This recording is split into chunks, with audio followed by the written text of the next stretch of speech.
practice some of the aspects, but also just to figure out some of those technical aspects. We had one or two things with radios and cars and so forth, but we deal with them. We're getting them squared away. Beautiful afternoon, overcast. We actually expected rain already. Well, weather predictions, but also just it really felt like it. It's been very hot. Earlier it was about 40 degrees Celsius, which is about, in Rafi would say, American, 104 degrees Fahrenheit. So proper hot, quite humid as well. It's cooling down a bit now, which is nice, so that's good for the wildlife as well. And that's about it. We're going to look around, see what we can find, follow up with from this morning. I'm yet seating Ghana, so I think we can find him this afternoon. Peter Pretorius.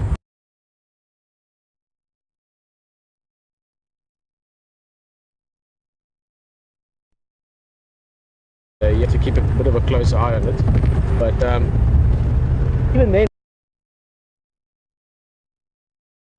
it would be a big male. That's 650, 660 pounds.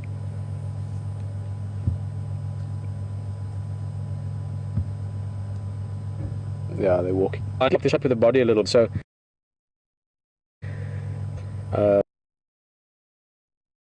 50, 660 pounds.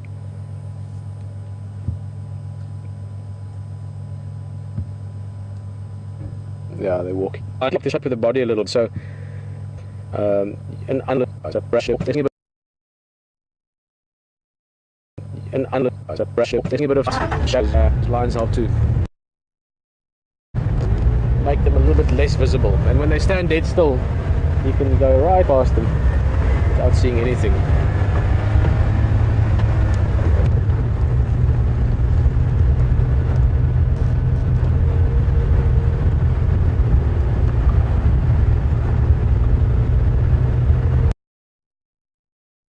And under pressure, taking a bit of lines help to make them a little bit less visible, and when they stand dead still, you can go right past them without seeing anything.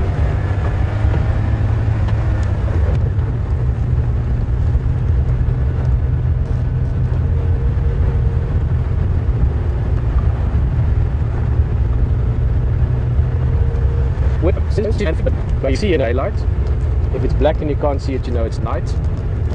Then if you touch it and it's hot, you know that it's summer.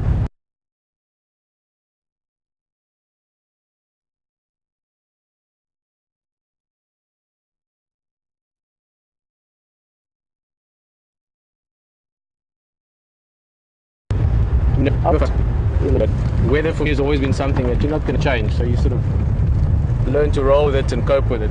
My whole life I've done various things that's inevitably been related to being outdoors to some way or another. So whether you just have to go with what it is. And my point with that actually was is that it has been very hot the last day or two, three. We had a bit of rain a couple of days ago. There was a rain predicted for today. I don't think, touch wood, that it's going to hit us this afternoon. But I think somewhere in the next couple of days we're going to have a nice afternoon storm. That classic African thunder shower, which anyone that's ever experienced it will love it and remember it and look forward to experiencing it again, where you get the big clouds rolling in and thunder and lightning, and the wind starts whipping up the dust, and then you get that amazing smell of the dust as it's getting wet from the raindrops. Absolutely love it. I hope to show or share a few of those with you when possible. Guys, I just want to chat to you quickly. I had the game drives calling you. I think it was Texan from Boytella Lodge. Just want to see what he's up to. Texan again.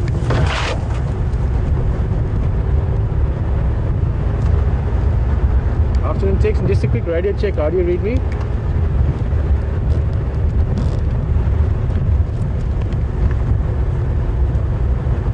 Okay, not so. It's like 3 out of 5.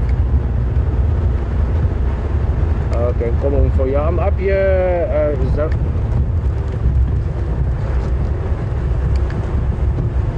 Zoe's right, gonna go book up for that Ingwe for.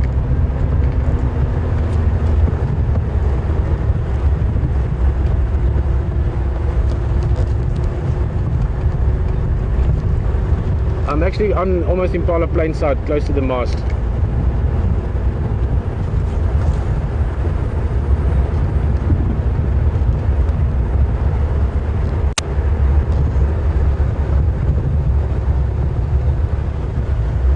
Yeah, there's also some dry there by the junction, Zoe's and Finns Road, and there's some mangwa here also. zebras here. Not typical zebra habitat, a little bit thick for them. But that's the same herd that's been sticking around in the last day or two. Most likely the same herd that that little foal was taken from by the leopard.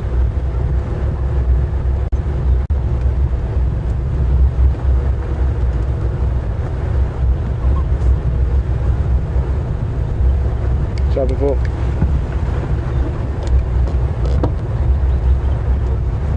Alright, Brian. What do we do every day? Same thing we do every day. Try to find leopard. Yes. And there is a good chance for one. Yesterday afternoon we couldn't find him. But you haven't actually seen this yet. Sorry, Brian hasn't been out yet. So many of you have seen what Brian has not seen yet. In fact, that I have not seen yet. I've only seen it with you from HT's vehicle the other day. But just to preempt it a little bit, there should be a little bit of food left. We will have a look very shortly, see if there's anything left. The leopard could be anywhere here or not. Yes, I see there is a little bit of food left. So that means there's a chance that he should still be around. Let's first have a look at the tree where oh, there's some impalas here. I wonder if there's a leopard somewhere in the brush looking at them.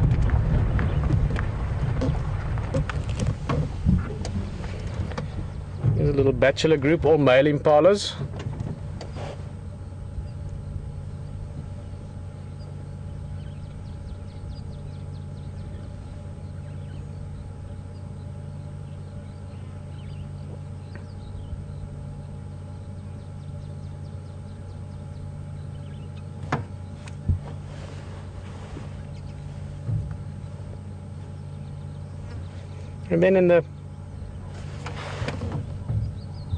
And then at the left hand side, up in that tree, there you can see up in the sort of towards the top of it, you can see the foot dangling down. That's the meat that is left, or the little zebra that's left.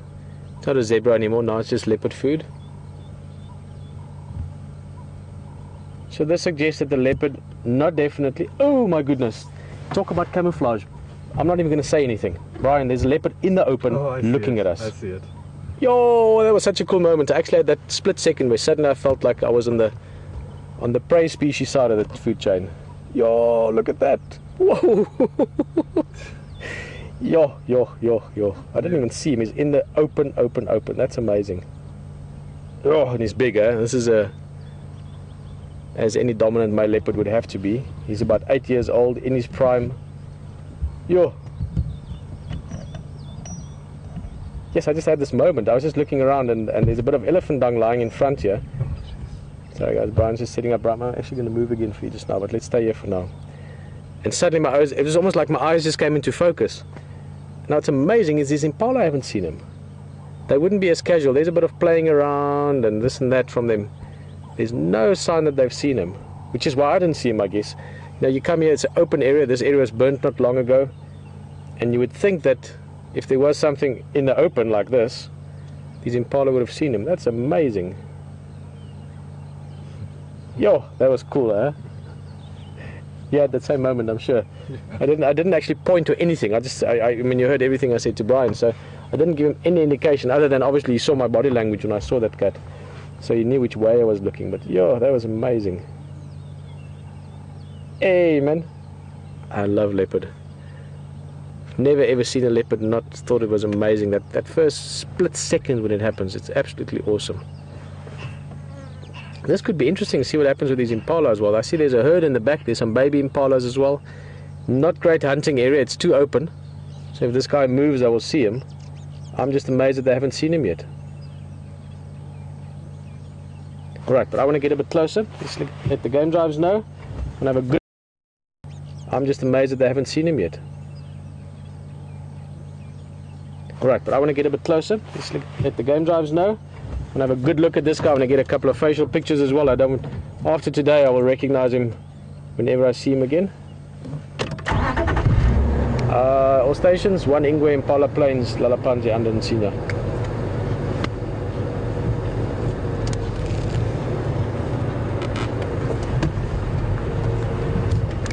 Impala plains at the Bamba.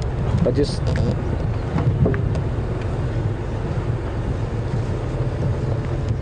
now guys, if my radio is down, you can just pull in. At the moment, just me.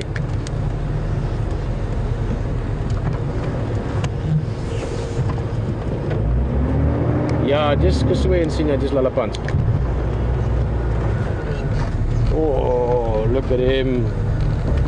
Amazing. Actually, I'm thinking, Brian, I'm going to reverse in a little bit. What I really hope happens is that at some stage you'll go back up to that food. And when he does that, you'll see him climb up that tree, which will be beautiful, because leopards, when they climb trees, they just look like a flowing river of movement. I don't know how to explain it. It's a beautiful thing to see.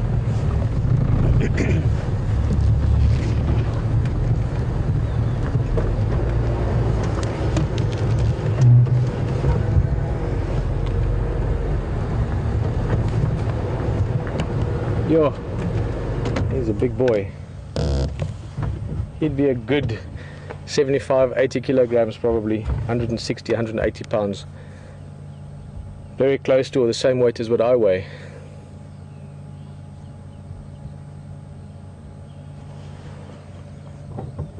Now if we look at him, with leopard you can recognize them from various parts of them. So you start with the basics. It's a leopard. He's got rosettes, not spots like cheetahs do. It's a male just from the size. Females don't get this big, also from the size of the head. And then you can't see it as easily now, but when he gets up you'll see that he's got a big dewlap. Now that shows you that he's a mature male. So all these things are basic information that you can gain from just looking at him. And then you can start looking at the further details.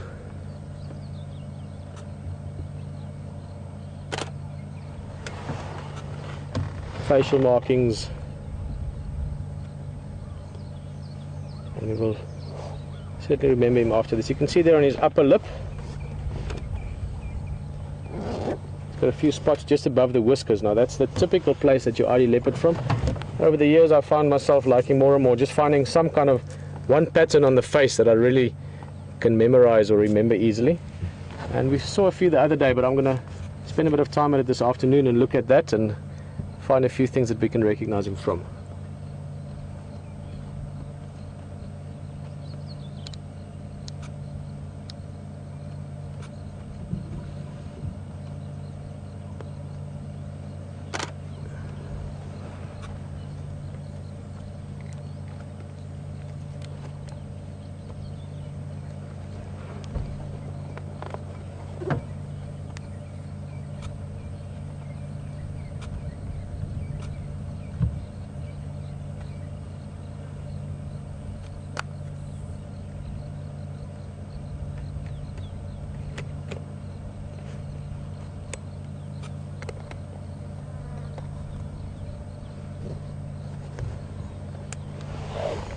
He's got a full belly. He's been eating on this now for about 2 days. It is very hot physically around us at the moment, but also he's very full, so he's breathing fast. So he's panting to an extent to keep himself cool or to cool himself down, but also that full stomach would be pushing up against the diaphragm, making breathing a little bit hard. These impala, let's just have a look this way. There's some impala just running past.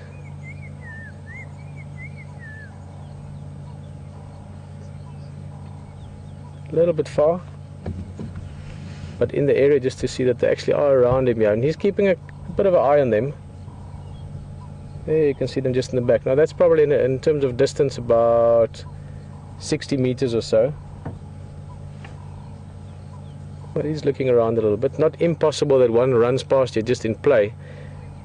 Now hunting is not at the top of his priorities at the moment, but if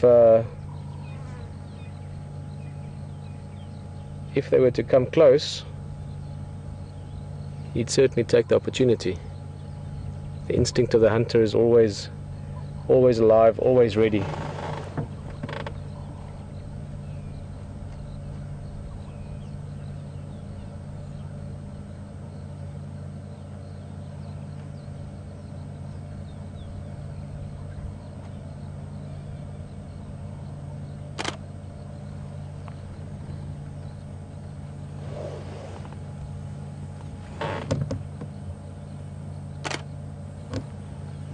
Got some IDs of him here.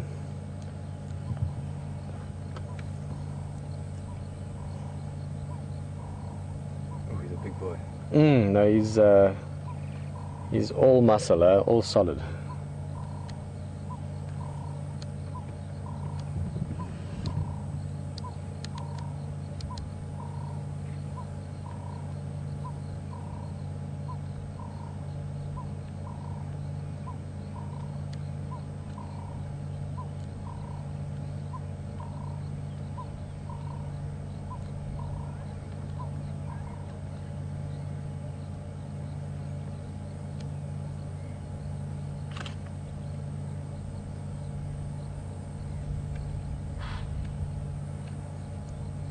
Here's the first alarm call from the impalas. Maybe one has seen him.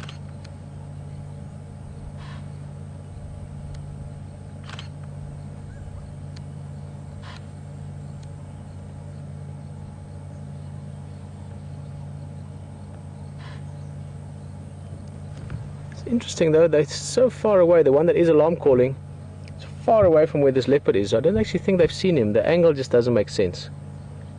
Maybe they've seen something else. It's a bit curious.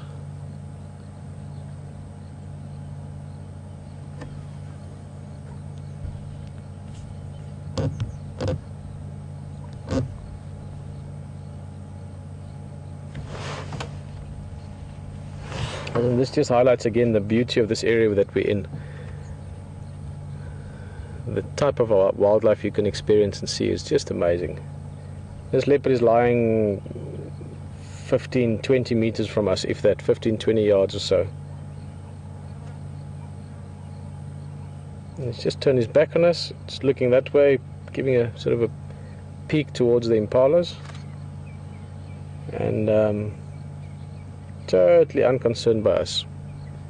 Very few animals will turn their backs on other animals at close proximity if they're not 100% comfortable with knowing that nothing will happen to bother them.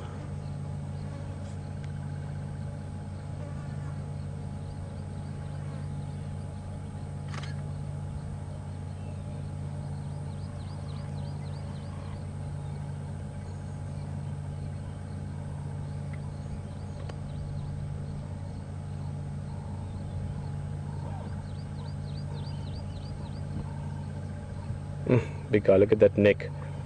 Very strong shoulders, very strong neck.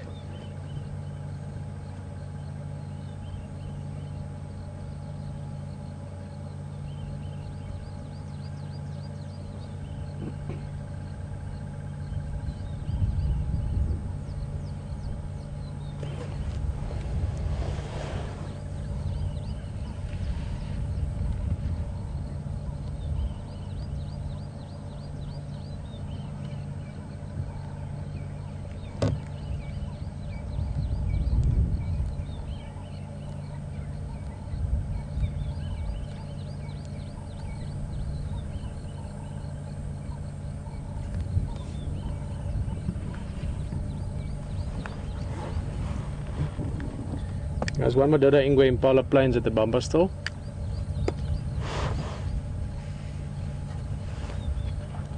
Peter, Wild Earth, no standbys yet. Yebo standing by. Yeah, I can just pull in. He's just here under the la line.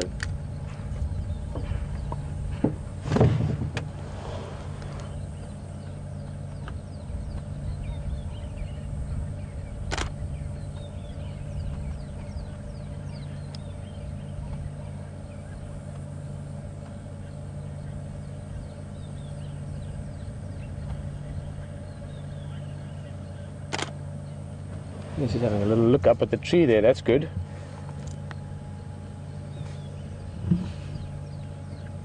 Bound to climb up there again. I hope it's while we are here. Big yawn is normally also a good sign. A little bit more breathing and sometimes a sort of a preempting to getting active.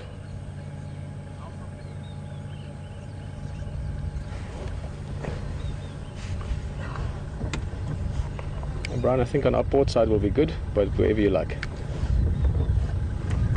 Oh, he's just there. Let's get maybe this side. There you go. How's it going? We didn't actually see him. We stopped here. There were a bunch of impala playing here. Yeah. And then you know when something suddenly comes into focus. Yeah. We were like, oh, there's a leopard. Dude, and you're so chill with it. I mean, this one's so relaxed. Yeah, I know, he's awesome. Huh? It's the first time I'm seeing him, so. He just rocks with it. Yeah, this is Ryan joining us with his guest. He's from Arathusa Lodge, which is the other area that we traverse or drive around in as well. He's the head ranger there. And you can just see the way he spoke there. He loves this leopard as well.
See that stomach just up and down, up and down. Breathing fast. Hot from all the food in his stomach. Happy as well, I'm sure. My guess would be that at the latest tomorrow, but probably by tonight sometime, he'll finish this food and then he'll get active again. He is a dominant male leopard. He is on the periphery of his territory here, so he needs to cover some ground again. You always have to be vigilant as a dominant male for potential intruders, and part of that is to control and patrol your boundaries. Scent mark, calling as well. They do this beautiful sound, like a deep, you can explain it like a saw sawing through old hard wood, sort of sawing call that they make it, especially at night that you hear it sometimes, very almost eerie.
Quickly going to recap which leopard this is.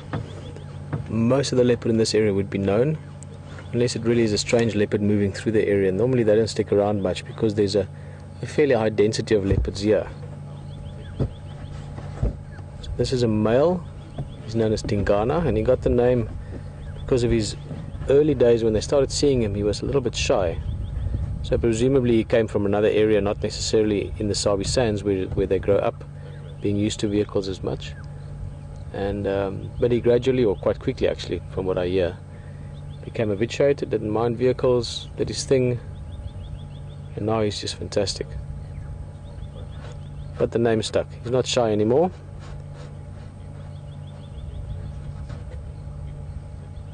So Tingana, Tingana.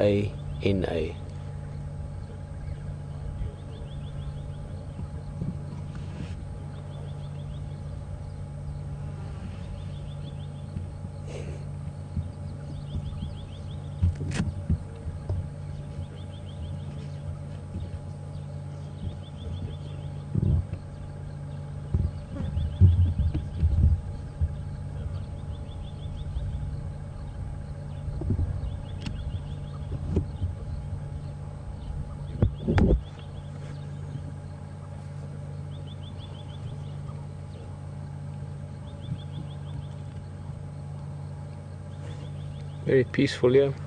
Bit of cloud in the sky, just enough to take that harshness out of the heat like we had earlier. Birds calling, white-browed scrub robin, can hear some francolins, dove. Last station, go again.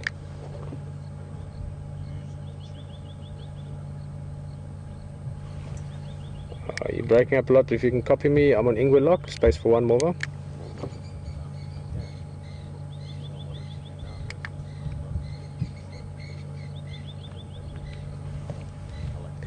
Two movers, you can pull in Impala planes, no problem.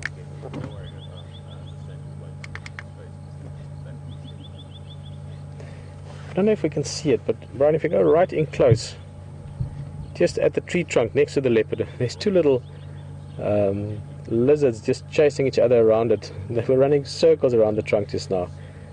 Just thought it's quite funny if you consider that it's right next to the leopard. Just keep a close eye there. They're tiny, tiny. I mean, you might just be able to see them.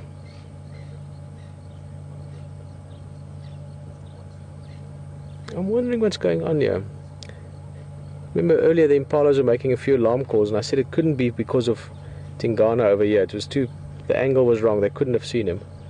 And I'm now hearing Franklin's alarm calling there as well. Just makes you wonder.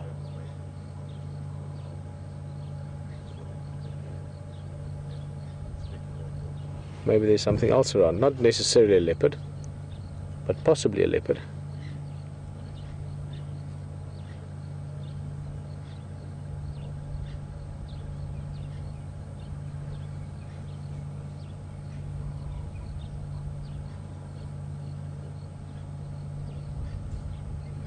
Would be interesting because the breeze, it's not much of a breeze, but there's a little bit of a breeze, sort of a northwesterly, which means it's blowing from us in the direction of where I'm hearing those alarm calls, where the francolins are calling. Francolins are little chickens almost, if you want. They're like grouse or like pheasants. Now that might mean, because of this breeze, that this carcass up in the tree could have attracted anything downwind.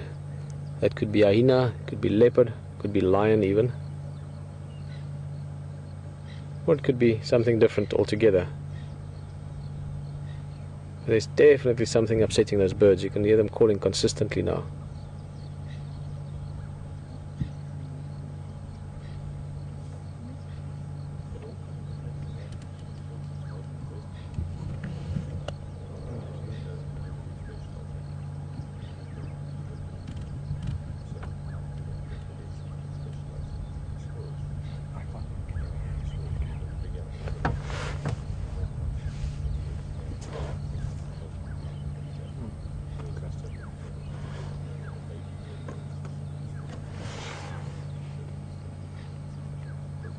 Lazy days, lazy days.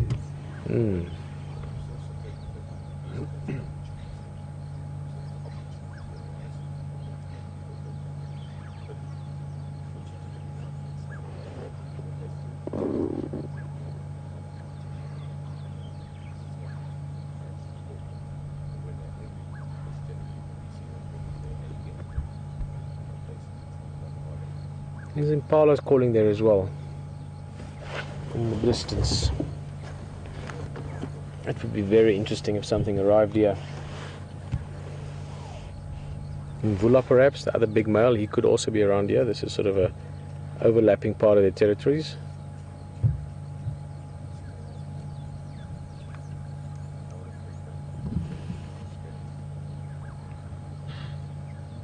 There's the other impala calling as well. Something's going on.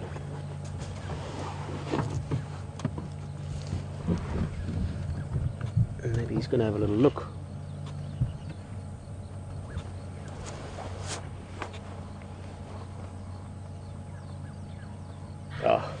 Last night I was pointing there exactly where he's standing now, saying, I wonder if the leopard could walk through that gap.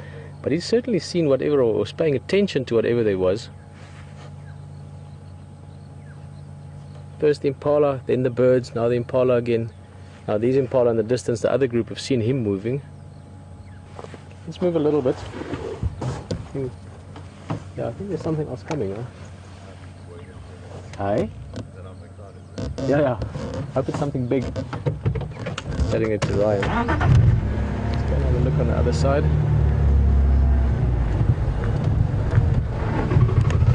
What could it be? Hiding on the other side of the tree.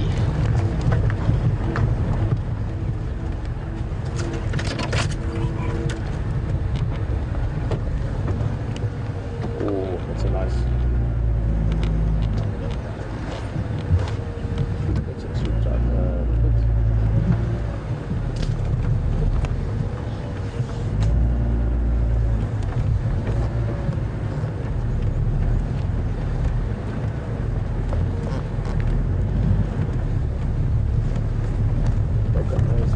There's a perfect window, Brian. That is a great view. Wow! Trees behind him on the termite mound. Just in front of me. Is it? Yep. Try to stop past the twig. Twig. No, man, there's no twig in front of you.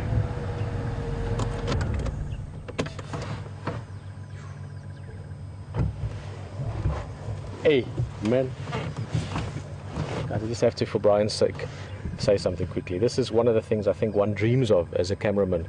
It's want to do wildlife camera work. Is to sit in this situation. Don't you think, Brian? Oh yeah. That is absolutely stunning. Phenomenal.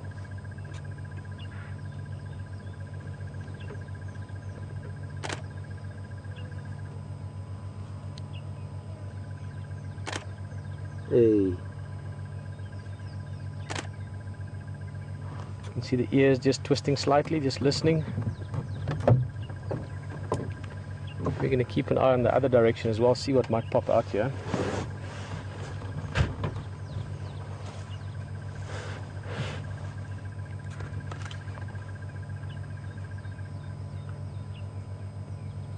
The guy's tail is twirled up on the branch behind him.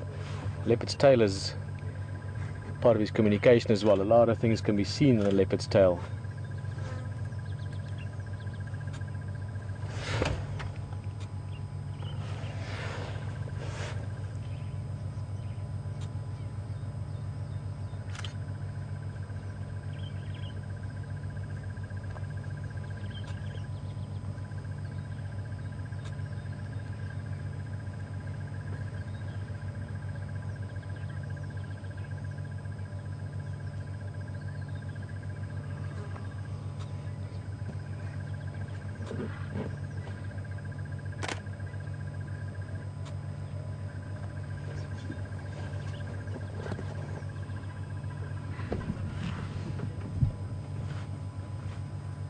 Craig is just under Shadula, you can just pull in where you've got a gap.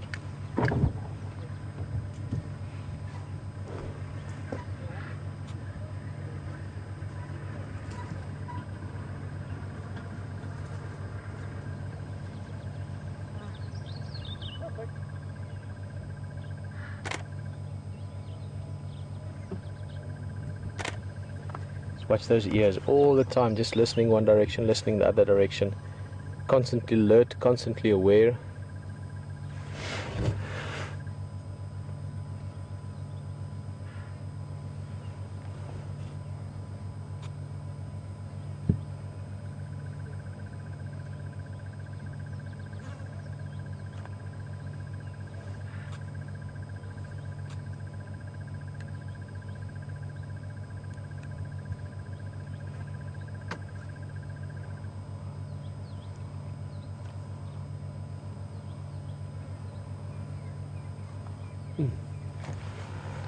Amazing animal. Such a beautiful animal.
Changing his view a bit. He's looking around.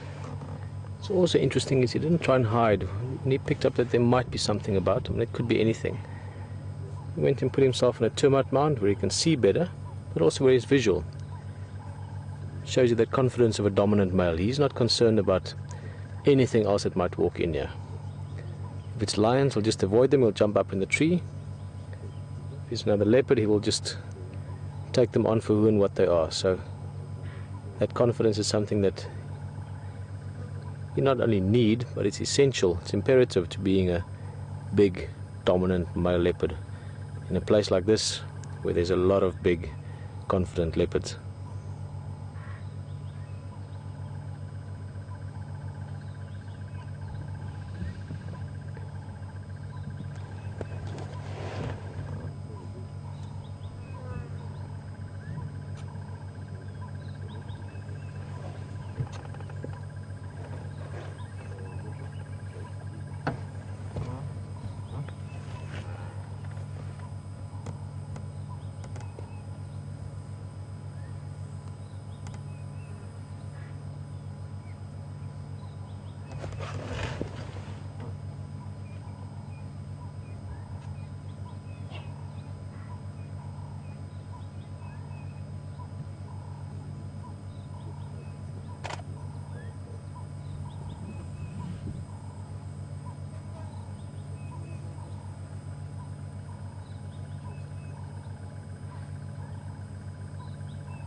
Right.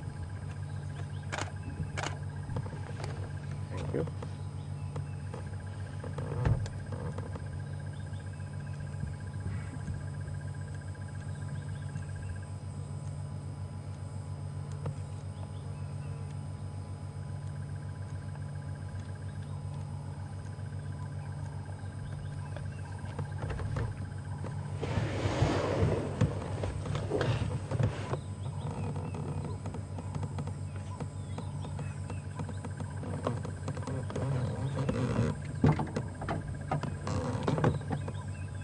Great.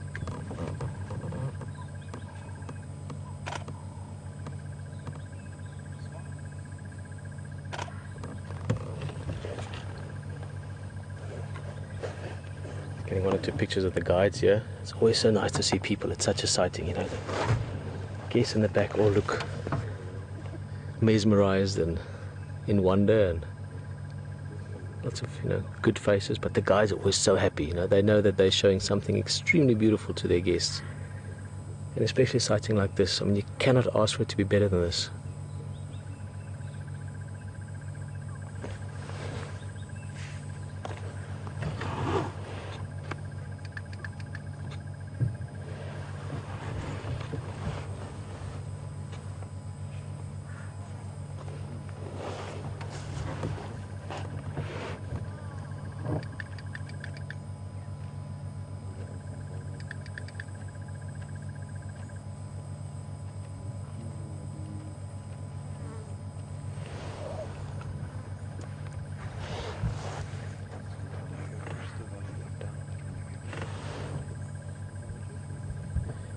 Let's double check. I'm getting a bit concerned. We're not hearing anything from the control room. Will and Alex, I want to make sure you guys are alright there, that something hasn't snuck up on you.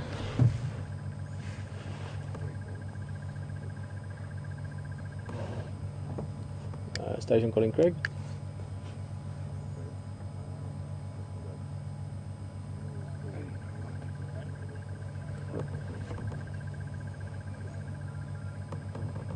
Ryan, I'll pull out, sir. I'm going to take a little drive and then come back later.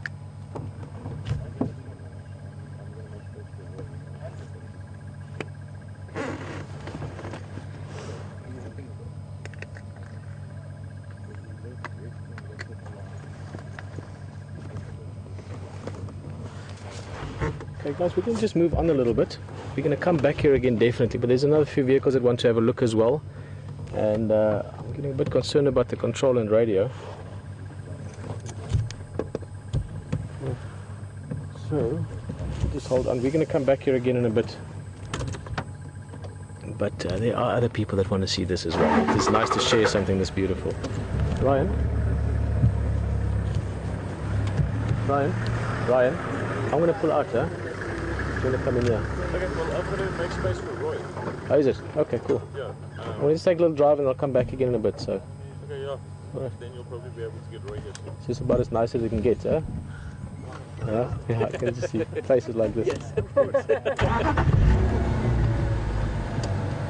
Alright guys, so have a last look. We're going to be back here again just now. I still want to see this leopard climb that tree today. Just make space for the other guys for now and we'll see you again. Guys, enjoy your safari, huh? Oh, look at that.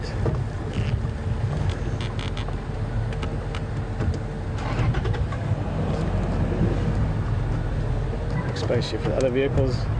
Such a treat for people to see it like this. Even for this area, it doesn't get better than this. Hey, it doesn't get better than this. Anyway, enjoy guys, see you in a bit, huh?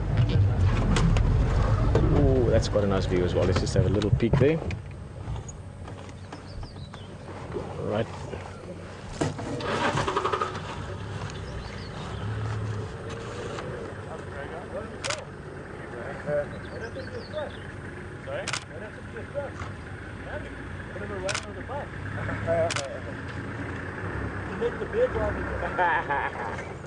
I like to give my car's character.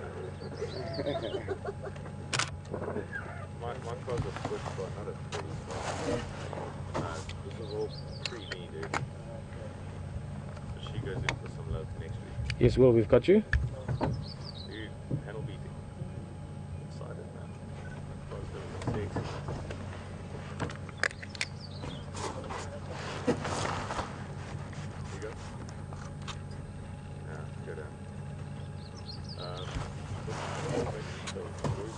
Alright, well, we're going to come back again. Absolutely stunning. Just get away from here a little bit.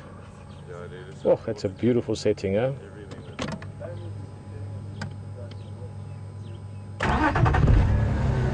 We'll be back.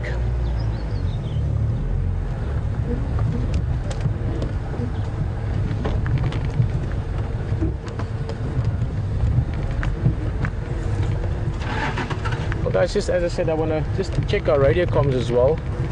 We had something changed and installed today, so I'm just going to go back up a little bit higher, see what we can do there.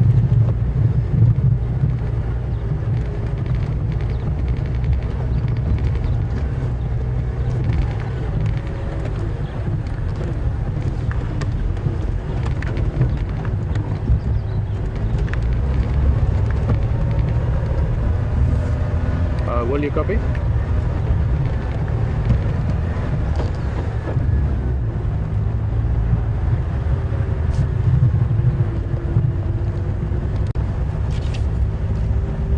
Yo, what a treat, huh?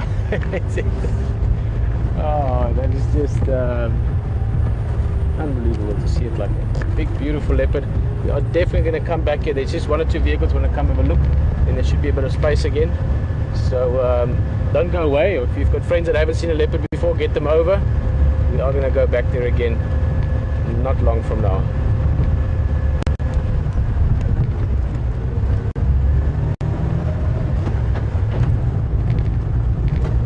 that zebra. Ah, he's gonna run. He's just hiding perfectly in the bushes there.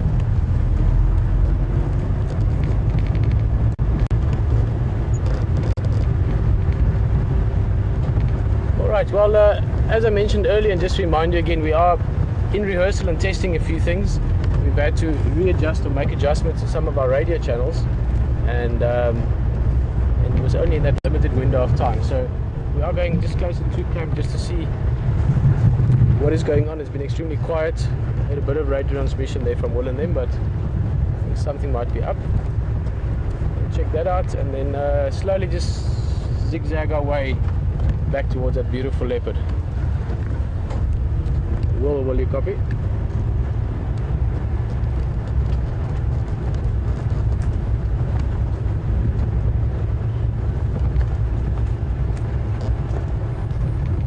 Right, if you guys can copy me, I'm getting broken transmission from you. We're coming close to camp.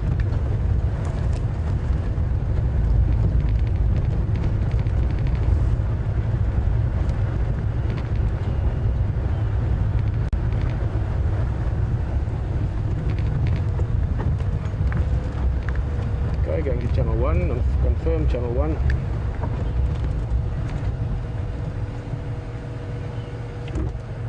Alright, standing by.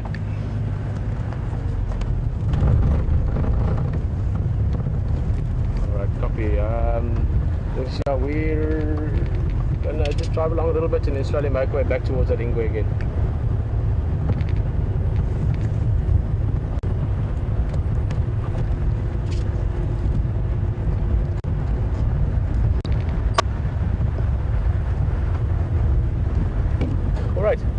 Alex, sorry, can you just confirm for me, guys? Sorry, we're all in the same vehicle here, so let's just talk through this quickly. Can you confirm for me, can you hear me fine now when I'm speaking?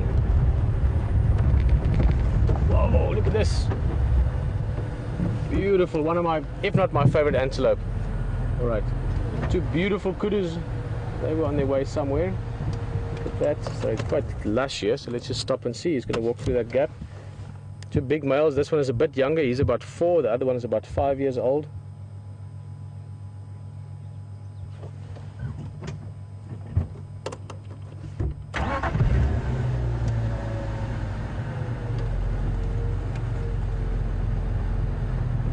Okay, well, that's good news. Beautiful kudu. We've got a little drive. Will and Alex, I can now hear you. I was worried earlier. But what a leopard. Woof. It was beautiful, beautiful to see. I'm sure you guys enjoyed it just as much as us. I can hear you 100% now, and for the sake of communications, guys, everyone, wherever you are in the world, as I said, we are testing a few things. I might need to pass some information back now and again on this way. It is sometimes strange for me to talk to them on the radio if they're sitting with us on the vehicle.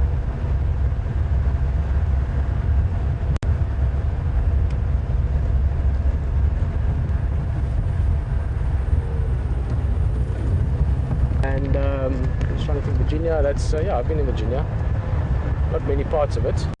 But Joyce is just asking, would lion bother with leopard or bother the leopard? Yeah, yes and no. Well, you know, on the extreme side, lions will kill leopards, and that happens every so often. If they get hold of a leopard, they will kill it. The leopard obviously will fight back. I'm sure there's been cases where leopard have killed or injured lions as well. They don't like each other. They compete for similar resources. There's not a lot of love lost between the various predators, especially your apex predators, the sort of the guys that are at the top of the food chain. But it's not like lions will go hunting leopard. It's more if they bump into each other. In that specific scenario that we have back there with Tingana, which we will go back to not long from now, I promise you, lions might come past. There's food, so if there's food, they might go and try and steal it. But in that case, it's quite high up in a tree, so most of the time, leopards put the food in such a place, in such a way that lions can't get to it. But I have seen it. I've had an amazing experience once, just a little bit north of camp here, where a big male, I'm trying to remember, maybe one of you can remember that have been joining us for the drives. I think it was Yambili or Dan, but I could be wrong. It was a big male if I remember correctly. They had an impala up in the tree, high up, and one of the lions from, again I can't remember, I think the Kuhuma pride probably, or the Styx pride, they managed to get up the tree. It was a massive climb. I mean, they were 6-7 meters from the ground. We're talking 20 feet, 25 feet. and they stole the carcass. It's not the best place for lion to go. Lions are not as comfortable in trees as leopards are. I mean, leopards just jump around, it looks like they're flying. For lions, a little bit more difficult. They also weigh a lot more. You can imagine a 150, 200 kilogram lion. If they fall 5 or 6 meters, no matter how agile you are, you're going to hit the ground hard. So once they're up in the trees, lions can't really bother leopard too much. But yeah, they'll steal food from them if they can. As I said, not best friends, lions and leopards.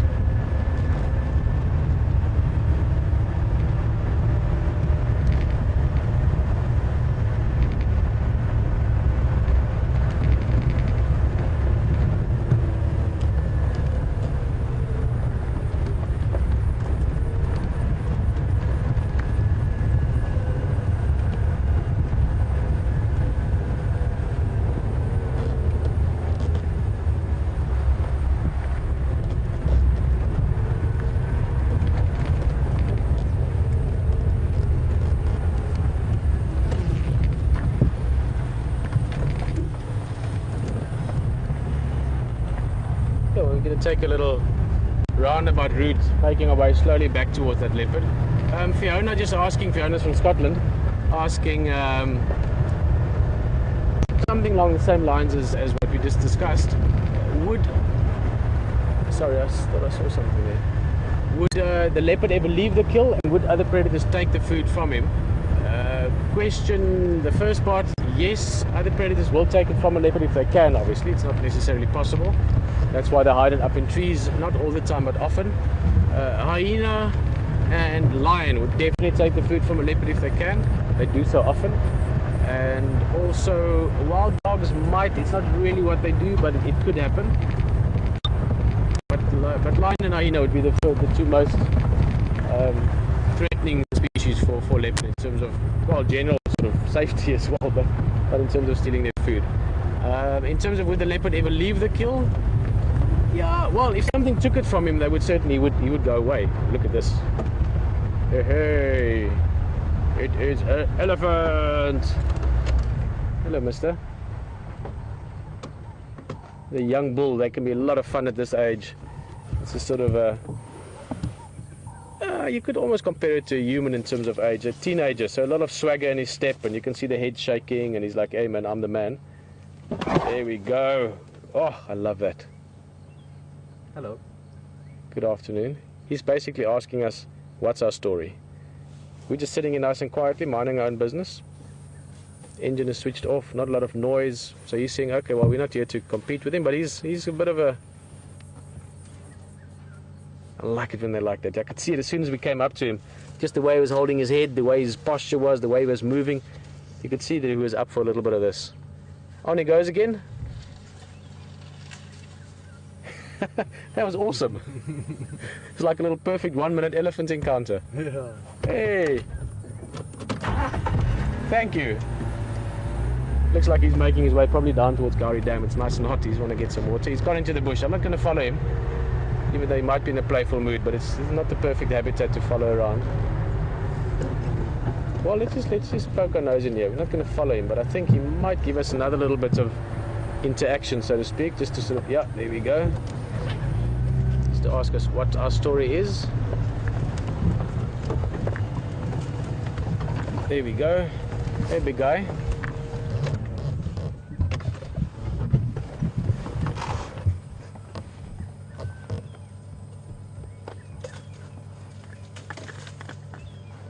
Eating a bit, I think, not impossible, he'll come out and have another little look at us.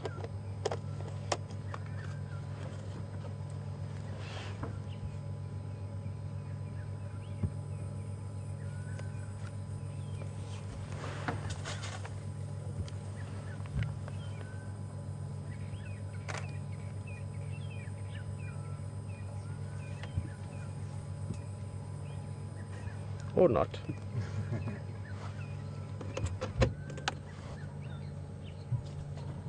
Having nice little sort of high fiber eating there. He's eating, this is a monkey orange, the tree that he's feeding from. Makes these fruits, they're not oranges, they actually have sort of fruit, almost like It's like quite a hard seed with this sort of pulpy, sweet fruit around it. Very nice. You can eat it as a human as well. When you see the fruit, it's not often that you actually get to see them in these parts.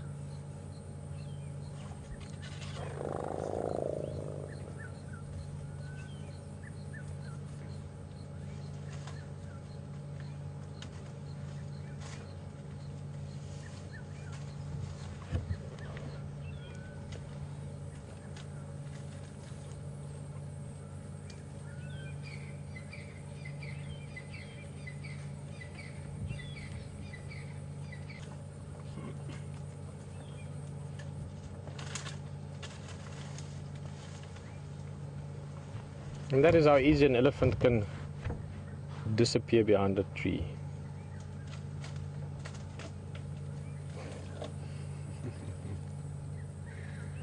So what we're doing is we're sitting here looking at a tree, and then any minute an elephant might appear.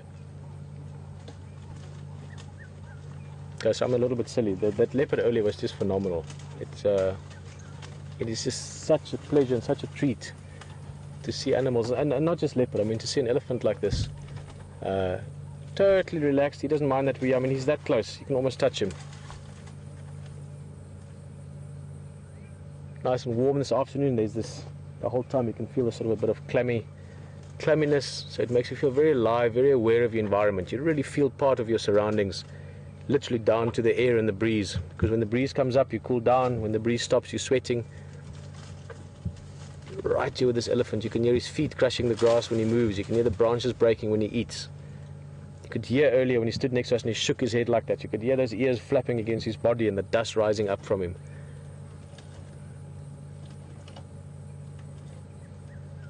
And this is a part of Africa. This is the heart of Africa for me. What a pleasure to still have parts like this where wildlife can still live like this. And where we can co-inhabit with them, where we can share it, where we can see it. And the more people that fall in love with this, the more people that lose their hearts to this continent and to its wildlife, also to other continents, other wildlife areas, the more people that really fall in love with it, the more chance these places have a chance of surviving. Not just for me and for you, but for our kids and our grandkids.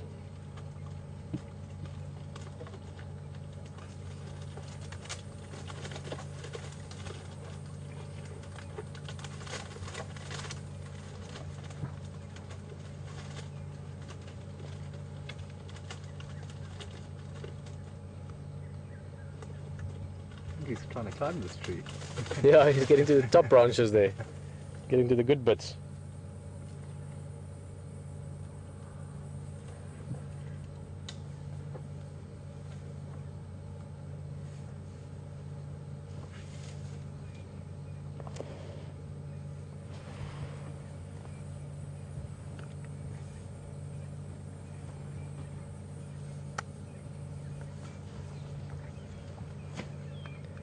Well, he's just doing his thing. Not really interested in us anymore. He's happy to have his food. He's just listening to the radio there. We can make our way back towards that leopard.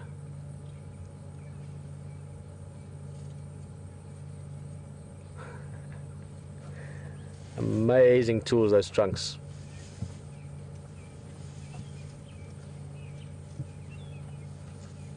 Okay, big guy. Enjoy your afternoon snack. I'm sure he might be making his way down to the water later on. Really is that kind of weather. If I was an elephant, I'd be planning a little swim somewhere in the afternoon. Cool down a bit. Well, I'm glad we took a little drive. Yeah. Change of scenery. For those of you that maybe just joined us, I said earlier, call your friends. Let them know we're going to be seeing a leopard very soon. Don't want to promise it. Anything again can happen. Trust me, I've learned that lesson in my life. Things can change any minute. But we should be able to almost certainly see a leopard again. This eagle. It looks like a Wahlberg's eagle to me. Get many different species of birds and many different species of raptors in this area. This is not a very large eagle. So yeah, it looks to me like a Wahlberg's.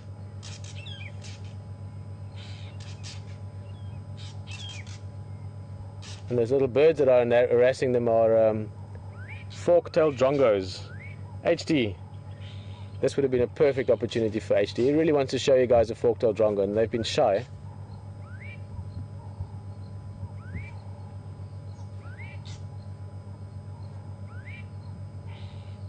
Yo, going right close there. I basically want to harass this bird until he flies off.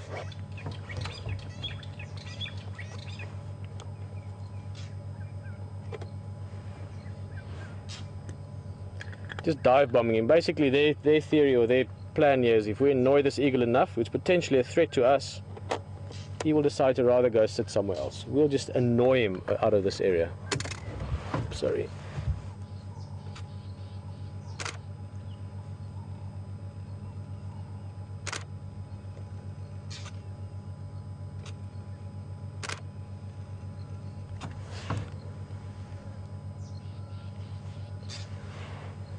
Beautiful view there. Sitting up in a tree called a false marula.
Station locked with the Ingwe Impala planes coming.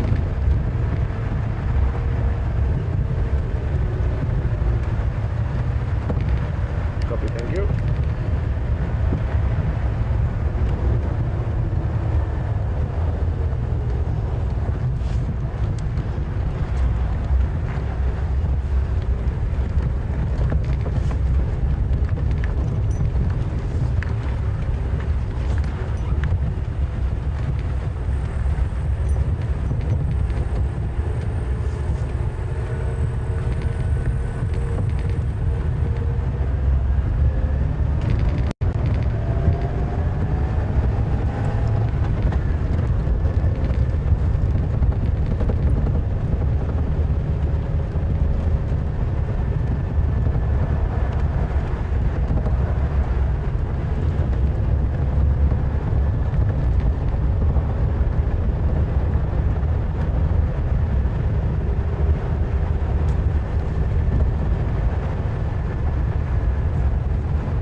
That's one way to find an elephant, is you hear the tree breaking as it pushes it over.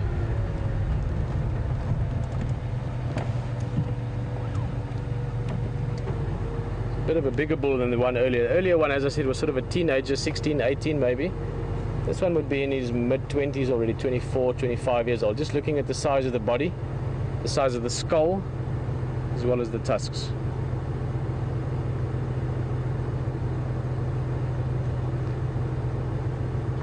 Not going to stay with him too long. He's moving into thicker bush there.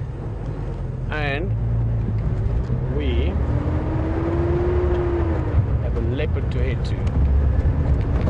Just driving underneath the power line here, if you saw that pole which is going towards Waitila Lodge. We're probably in a straight line about a kilometer now, kilometer and a half, about a mile from Waitila Lodge.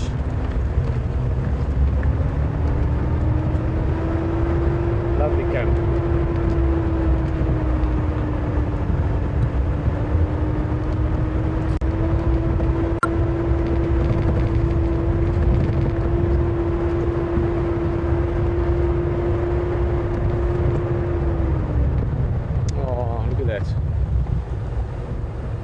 Gangly legs, tiny impala lamb again.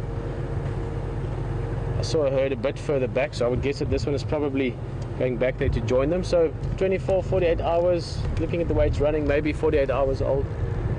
Days, not weeks yet, days only.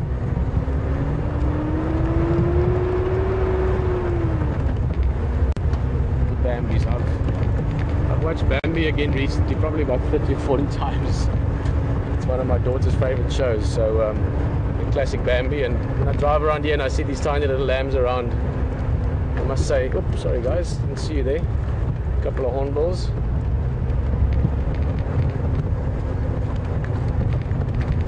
Squirrels, lots of activity. Let's see if we can see the squirrel. We don't see them that often. No, we're not going to. He's running away. Go, little guy. Shame, it's quite open here. There's not a lot of cover here for a squirrel. He was running across. I think he was coming from some elephant dung there, some old elephant dung, not fresh ones, old ones. And you find that elephant dung contain marula, the nuts in it, the remains, the pips if you want. Here around February, March this year, you'll see the elephants eating the marulas. And this one had one of those pips, so they run it back to wherever they've got a little hiding place, and then they break it open and they get to the nuts inside, which is very tasty.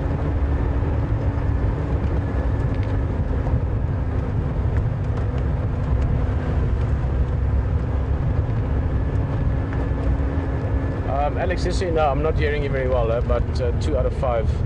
Up here in Impala Plains, hopefully it will be better. It's more open. We're not far now, guys. And if you have friends that have just joined, guys, maybe you've never seen a leopard. It'll be great if someone is on the vehicle now that's never seen a leopard before. Because trust me, that first moment when you see it, it's amazing. It really is. And I'm getting excited. I've seen a lot of leopard in my life. Just the prospect of going to see a leopard again just now, even though we saw him earlier, my heart rate picks up a little bit. I can see myself smiling a little bit, this little tune in the back of my mind. Just, it's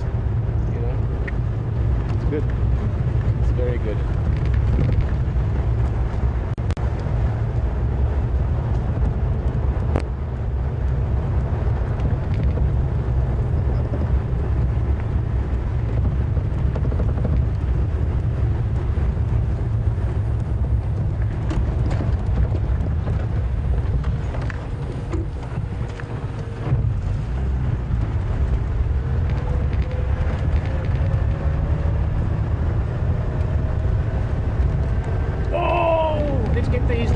Tree.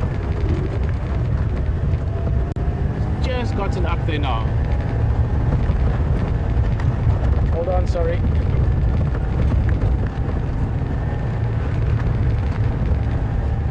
And it looks like he might want to move the carcass. Yo, look at that view.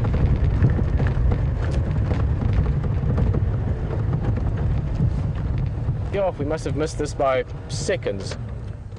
Look at that. That's a leopard.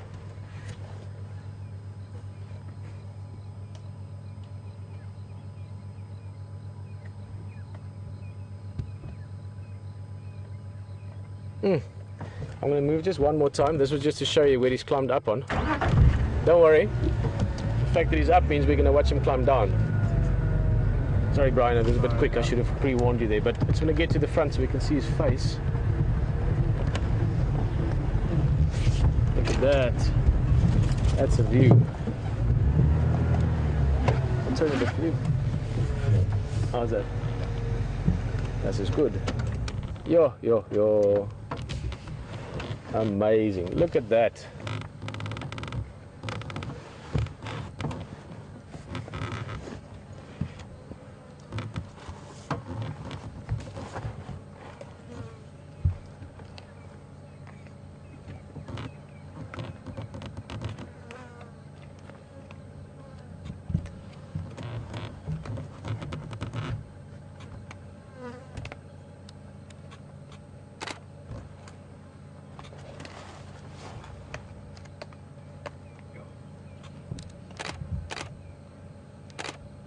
What's he seeing? He's suddenly looking.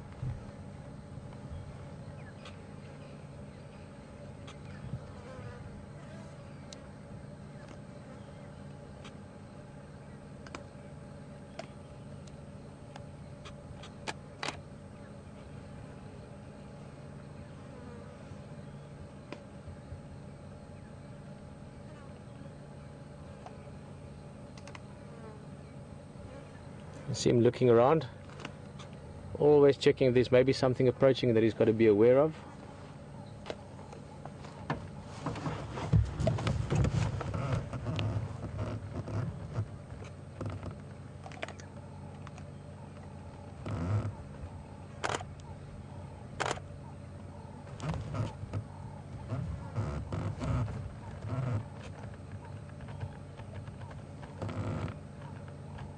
The flies buzzing around the meat.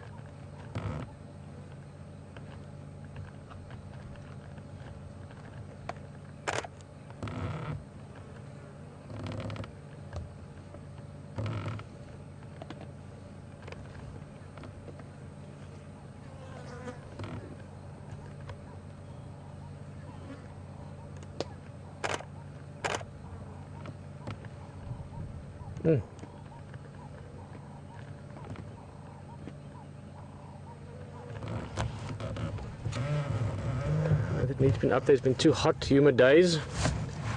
Keep in mind, this won't bother the leopard at all. They can stomach it.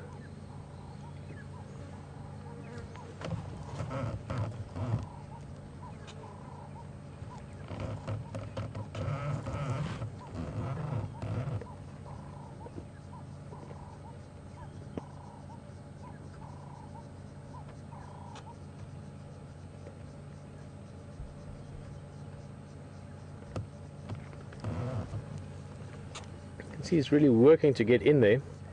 He's trying to get to the tissue with these, what you call the carnassial shears, which are the teeth on the side of his mouth. So in the front he's got those long canines, but those are more for the hunting part. Those are to grab hold of the prey, normally in the case of leopard around the throat area, so they can suffocate them, but also prevent noise. They don't want to attract the attention of other predators. But when it comes to the eating part, they need those carnassial shears that work almost like scissors to cut through the meat. And that's why you can see him sort of biting off more on the side of his mouth.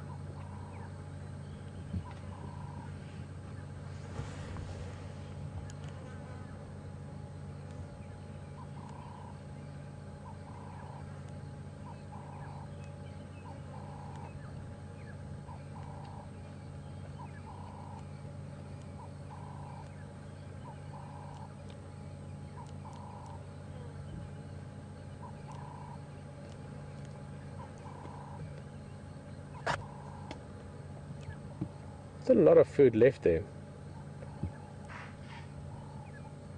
Oh, listening. Impalas were calling behind us. You could probably just hear them in the distance. He was giving a quick check that way as well.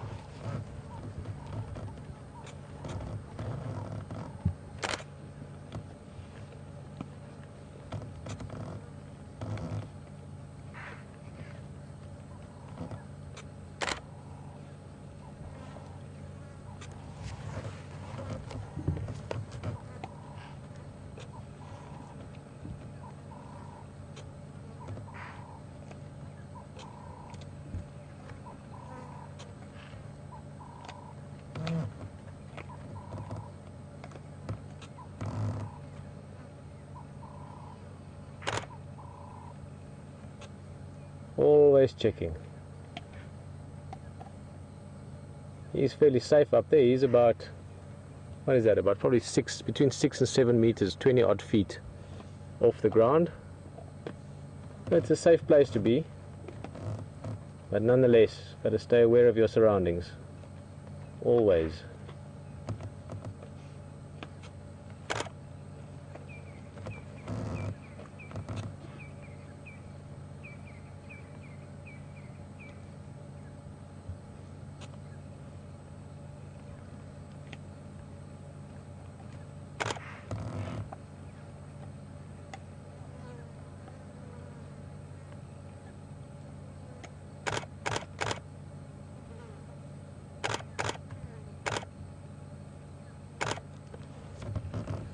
Checking, looking, listening,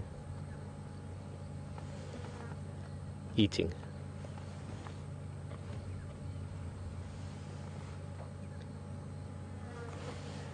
Oh, amazing view. We're looking probably at about a 50-degree angle up from us, 60-degree angle up.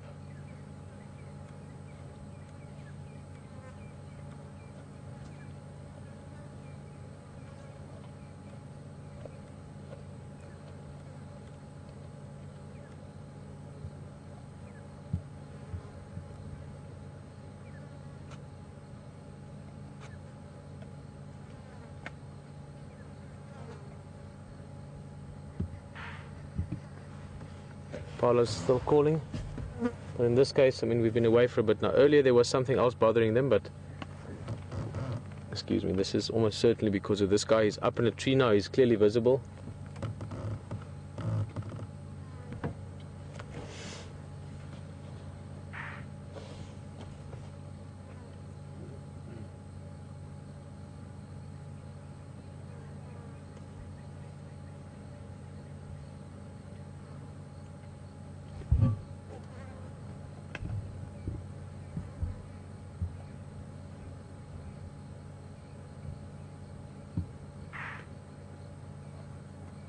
Beautiful.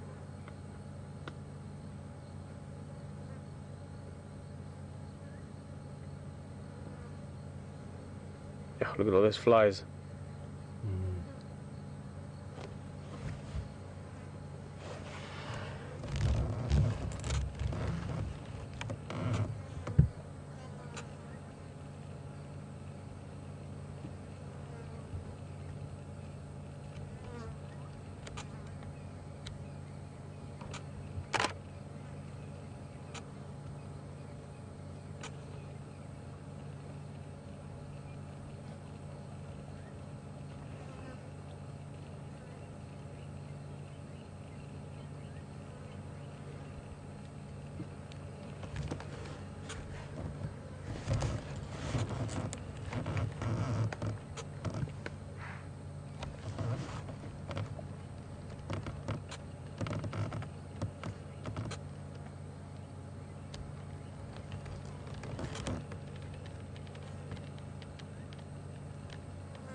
Amazing lights. I love watching leopards up in trees for many reasons. It's beautiful when you see them move as well. When you see them moving just now, you'll see it's just stunning how easily and how comfortable they move around. Perfectly balanced all the time. But it's also a lovely way to see them. You'll see their eyes really come alive. On the ground, it's often difficult to really get the light in the eyes. And I think just because of the angle, in other words, the angle of the light, the sky in this case, to us, it's always different. So when you're looking at a leopard upwards like this, you really get the depth, if you want, in their eyes. They've got amazing eyes. It can vary quite a bit as well. All leopards don't have the same color eyes. It can vary from sort of a yellow to a greenish, orangey. So there's this one male here that's known for his orange eyes.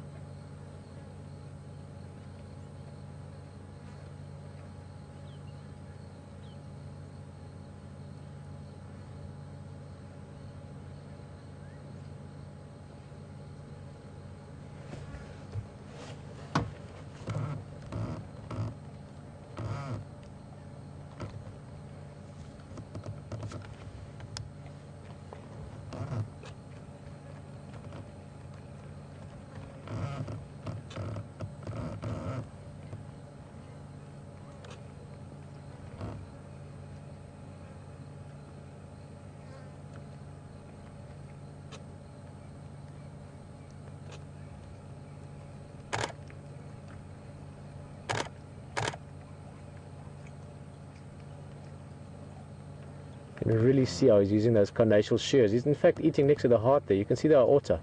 Look at that.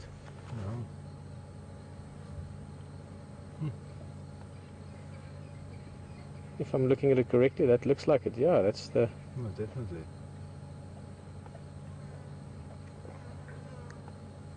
Normally the heart and the liver are some of the things they eat right in the beginning. It depends on what, what side they start from. And again, in the case of a leopard, he's got the food up in a safe place, so he's not rushed. He can feed it slowly.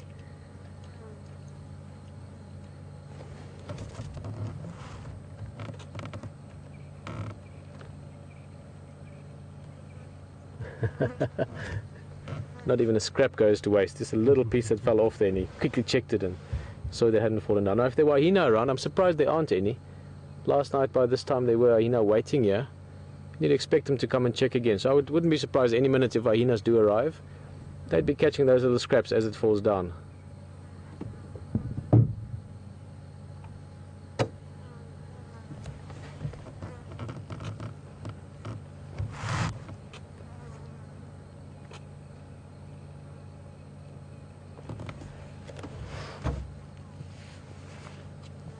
All the game drives have left, but I just want to let them know that it is up in the tree. Sometimes they might want to come back.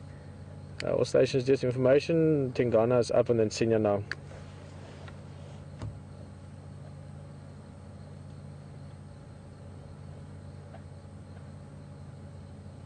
Ingwe is now in the flash up and then Senior.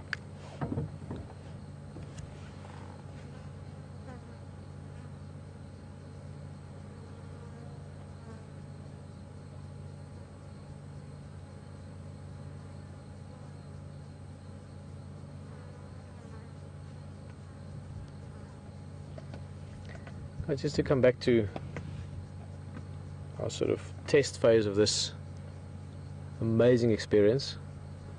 Alex, you guys just I'm not getting anything on the radio from you. I presume there's something not right.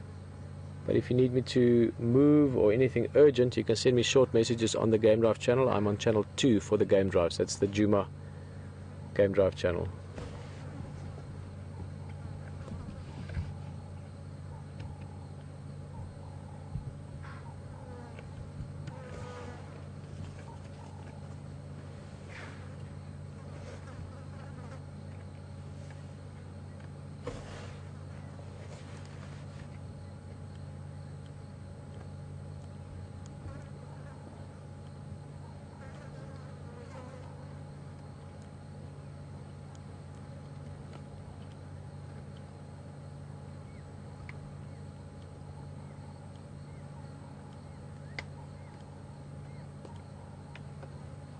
Another little scrap that fell down, another little scrap.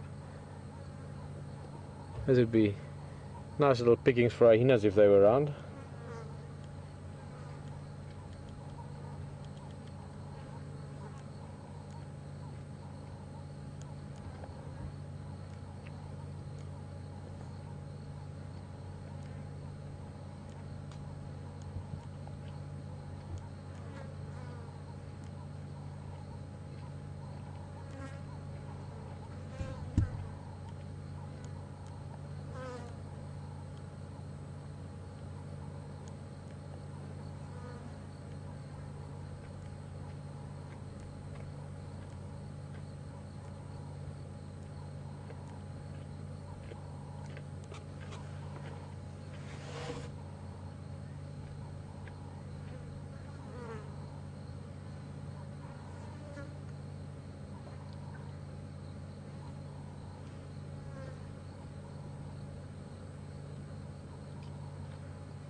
I'm going to move just a little bit. Just could be up there for another little while, but just to give us a slightly different view. But also, he's been having a good feed there, so he might be coming down at some stage, and he's going to come down on the other side of the tree from where we are. So I would want to see that. And when he actually does decide to do that, it'll be too short notice for us to move. So, it'll give us a slightly different perspective on things.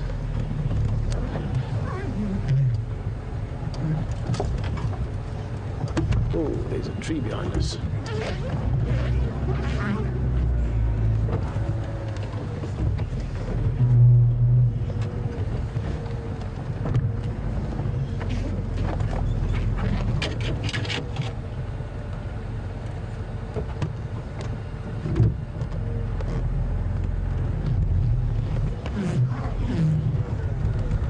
Oh, that's lovely. Lovely.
No, we might. I'm just looking there towards the western horizon. We've got some cloud cover. We might have a little bit of light breaking through sometime in the next 10 minutes or so, which would be stunning. Even though we're sitting low down in the bushes here where there's lots of shadows and shades if the sun was to come through. He's up there, so he should get a... Don't want to get too excited about it, but if that happens, you can have a little window of absolutely beautiful, beautiful light in the sky.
Whoa, where are the hyenas?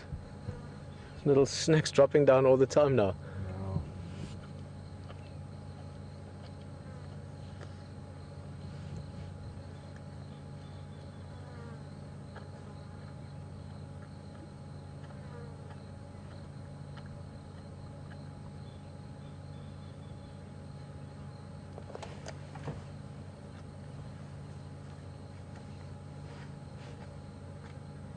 This is just such a beautiful setting. I mean, as we've explained, he is way up in the tree. Just to sit here and see him, look at that. Perfect place. Look at how comfortable he looks. obviously it's good to have food. He's a big male, he needs to keep up that energy. He's got a lot of work to do. If not tonight, tomorrow he'll be moving around again.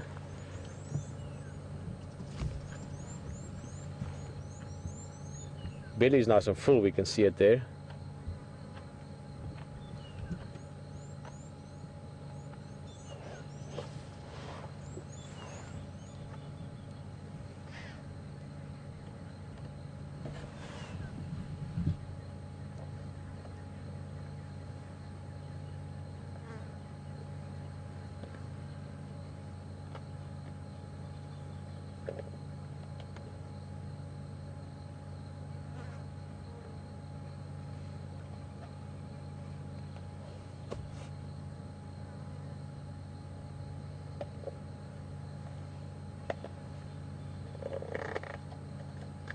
You can hear him crunching into it there.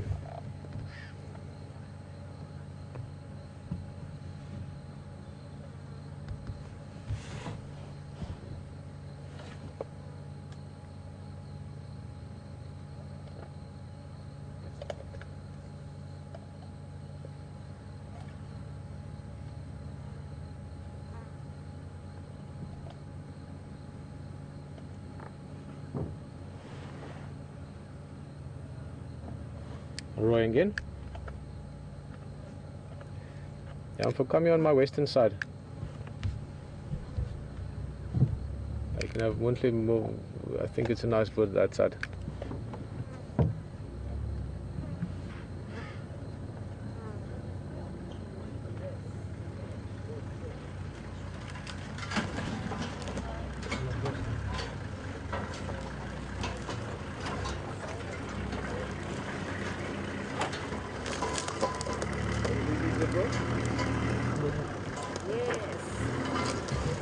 I think there it's nice, huh? Hello. Anywhere you want, but I thought that's nice for the view. The game drive vehicle joining us again. Very happy people on the back. You could hear them going, wow, and yes.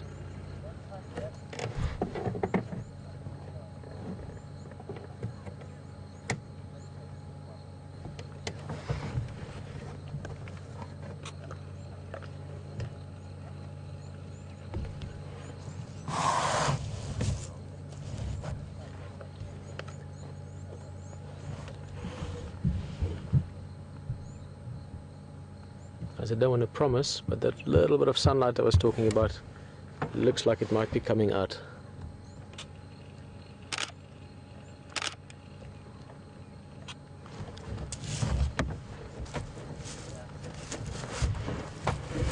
Picture of Roy, yeah, he's one of the guides I've known for years now.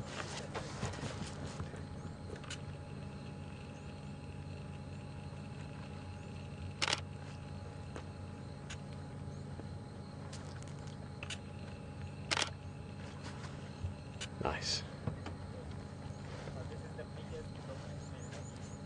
Oh, here comes the sunlight a little bit. It's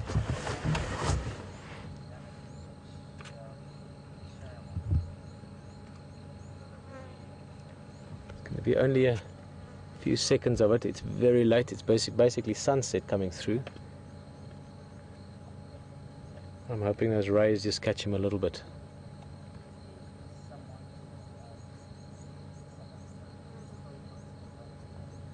Such an amazing time of day, this sunset, all the colors and the feelings and emotions that come with it. And to spend that sitting here looking at a leopard, wow.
Another little piece that he doesn't want to lose.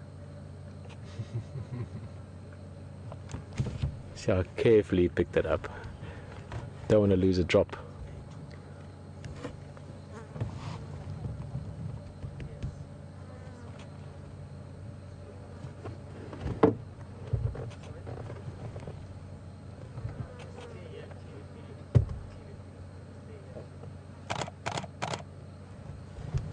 Guys, look at that.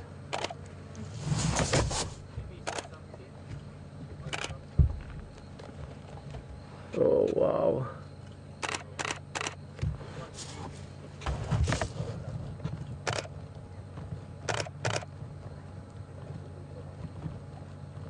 What a beauty, huh? Sure. Okay, look at that. He's going to go down, I think.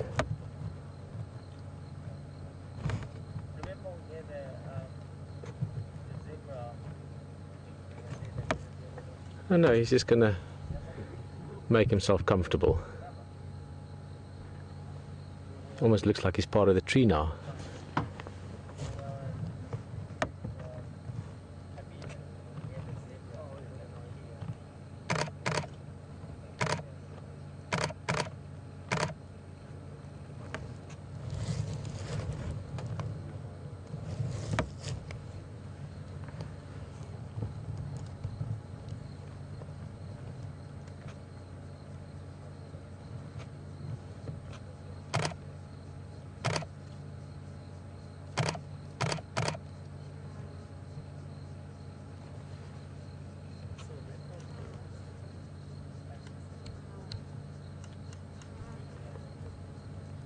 Oh, amazing.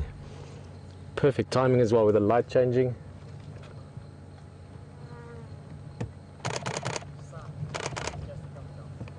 Oh, look at how big he is. Absolutely stunning.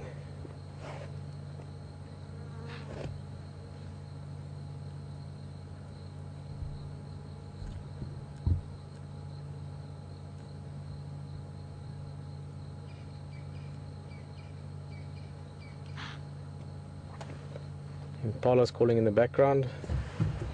Just move a little bit. He's just found himself a little spot to lie down again.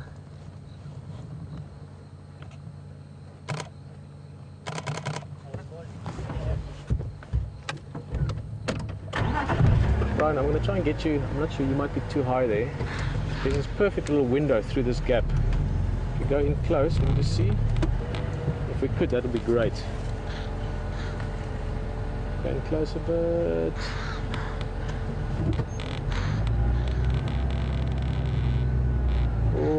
Oh no, almost, just too high. It's actually, let's look at it for a little bit. I quite like that. Impala's going nuts here behind us. No, a little bit too much. But we can get a nice. I'm going to play a little bit of the view here. Look at it. This way.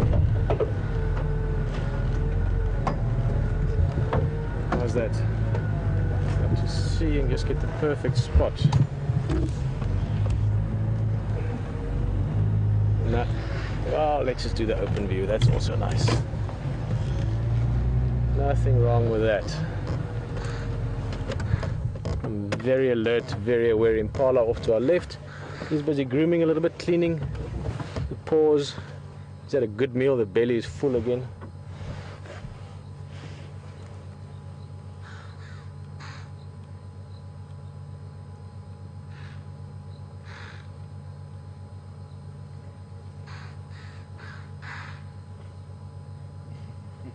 All the Impalas doing this. Yeah, no, they... Big news alert. Everybody, there's a leopard.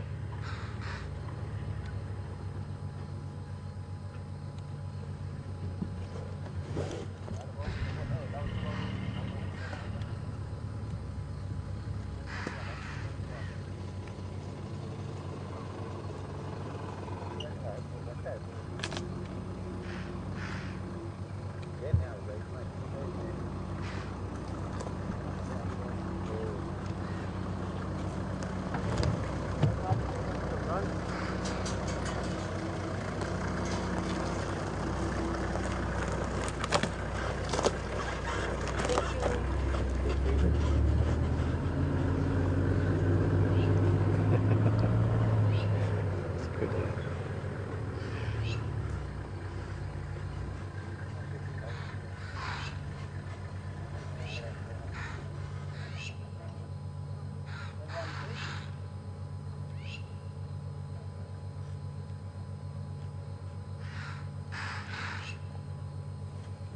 And yeah, there's impala just going calling, calling, calling.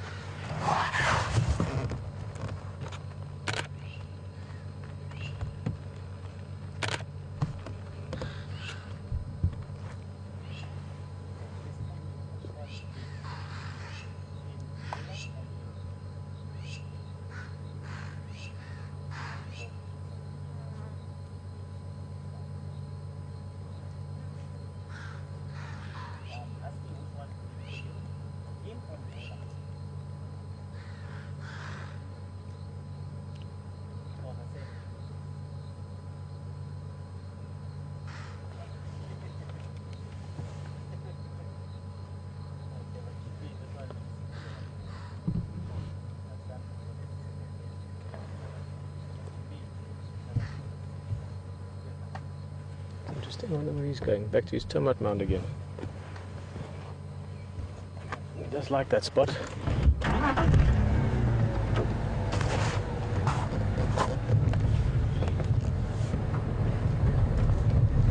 Oh, that's lovely. Last little bit of light.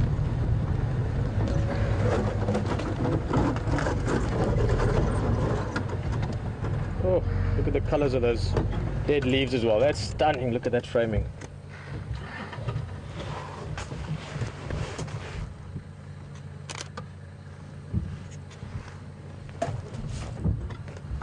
Just glowing, the last rays of the sun is just catching this area.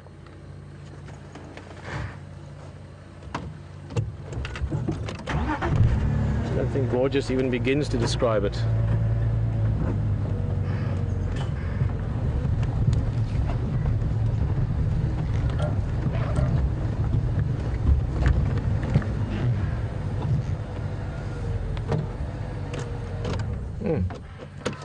How's that for a view?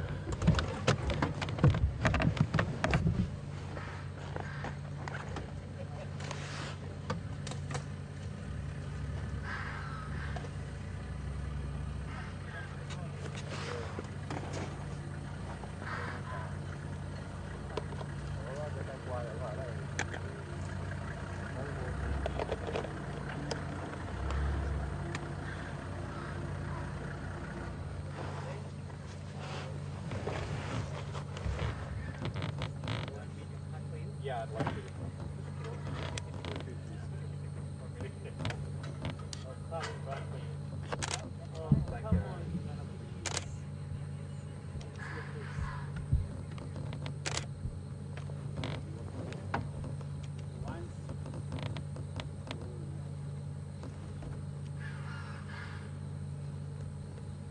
A little bit of his private business.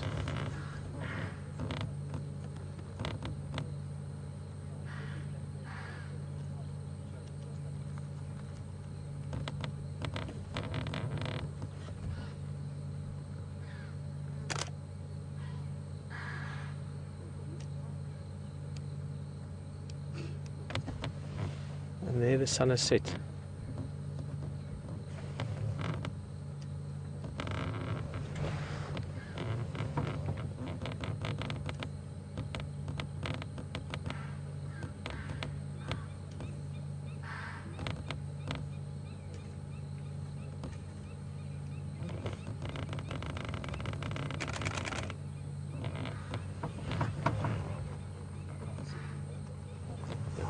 Right behind us now, we can't turn for the moment, it's too close to us.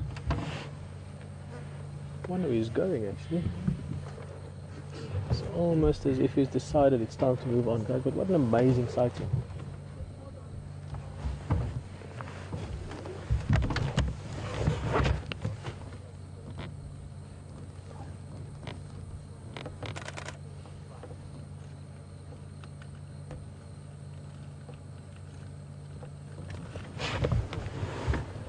There he goes. You can see there's a footpath, actually a perfect footpath splits here just in front of us. I've got a feeling he might be moving along, interestingly enough.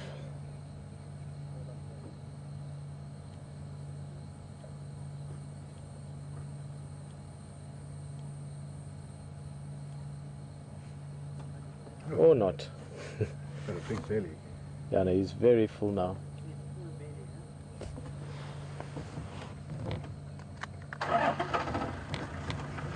Roy, make some space here. Sorry, Brian.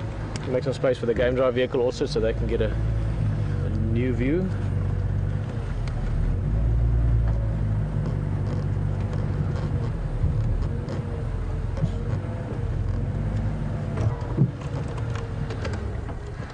Let's head back a little bit. We've been so spoiled. It's a beautiful view up in the tree, climbing down, everything. We're going to give these guys the best possible opportunity to get their enjoyment out of it, as they have been. I must say, they've been sitting with us, and every time and now and again I look over and you just see these massive big smiles on their faces.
Fast breathing, full belly.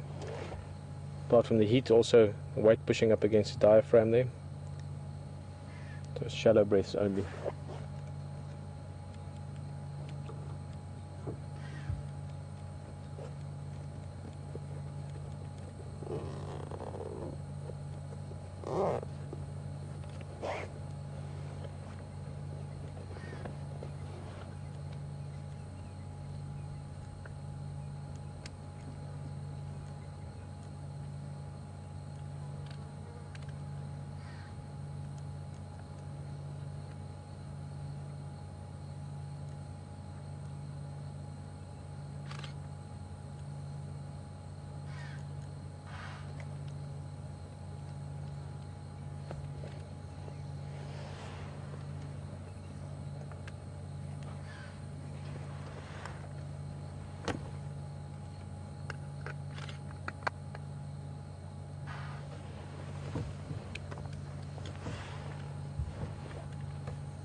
I think that, well, firstly he's going to be doing this for a bit now. A bit of grooming. Leopards are like all predators, but especially like your cats, and even more so than any of the other cats, they are very specific about being very clean. You'll almost never see a leopard dirty. I've seen a leopard dirty a few times, you know, right after a kill, and shortly after you'll see them again and they're perfectly clean. I don't mean days later, I mean hours later.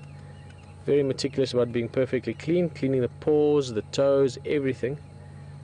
So we'll be doing a bit of grooming.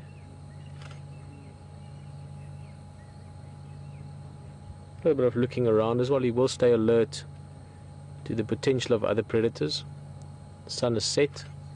It is that time of the day when things start to walk around.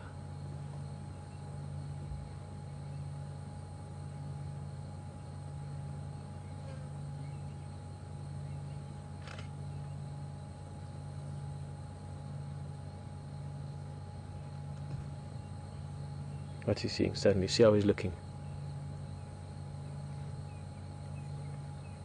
Yeah, maybe just a little movement. The impalas are still not too far off. They're out in the open, so they're going to keep an eye on him.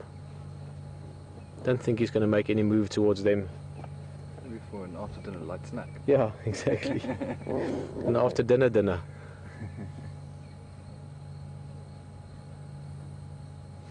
You know what I'm quite keen to do is I think we should do a little drive, just see if we don't bump into something else in the area. Maybe who knows what, hyena or something like that.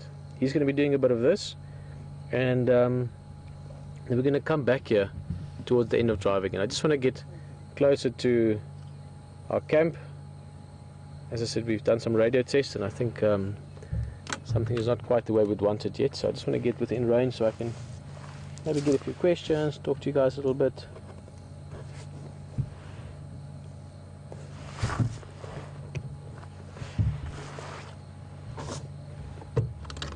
Let's leave this leopard for these other guys to enjoy.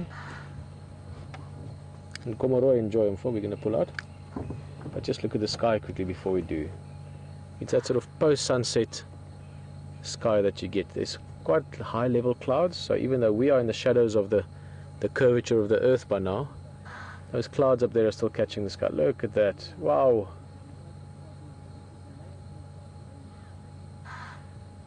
What a place and time to be. Thank you for being here. It's the only way that I could have been here.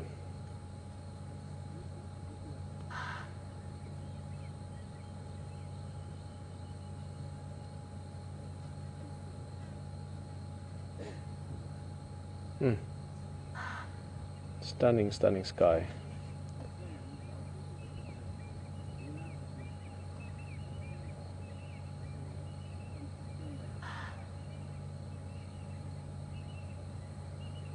I think we're going to take a little of a loop drive, and then our plan will be to come back here towards the end of the drive just to come say goodbye and good night. But quite often, it's the good stuff. Yep, I love this glow. This is absolutely stunning. You just get this great peace, or this feeling that you can't really explain. You experience something like this. Fantastic.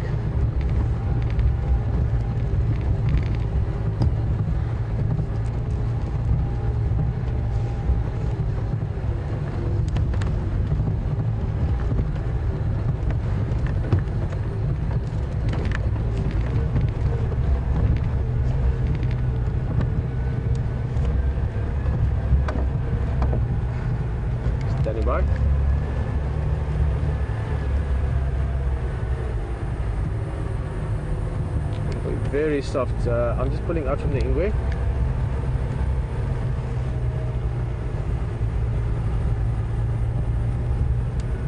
So last station, go again.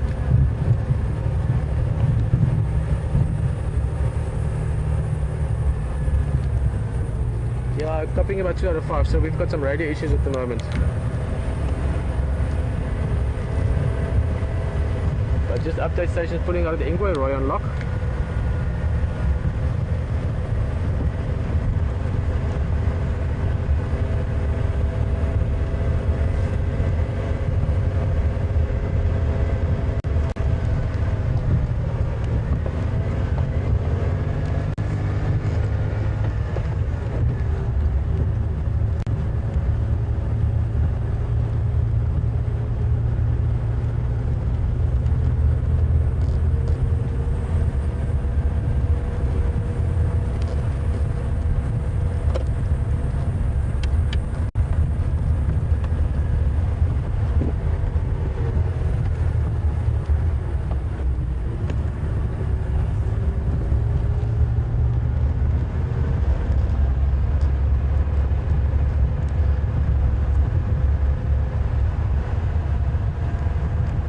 Alex, I'm only hearing you about 2 out of 5.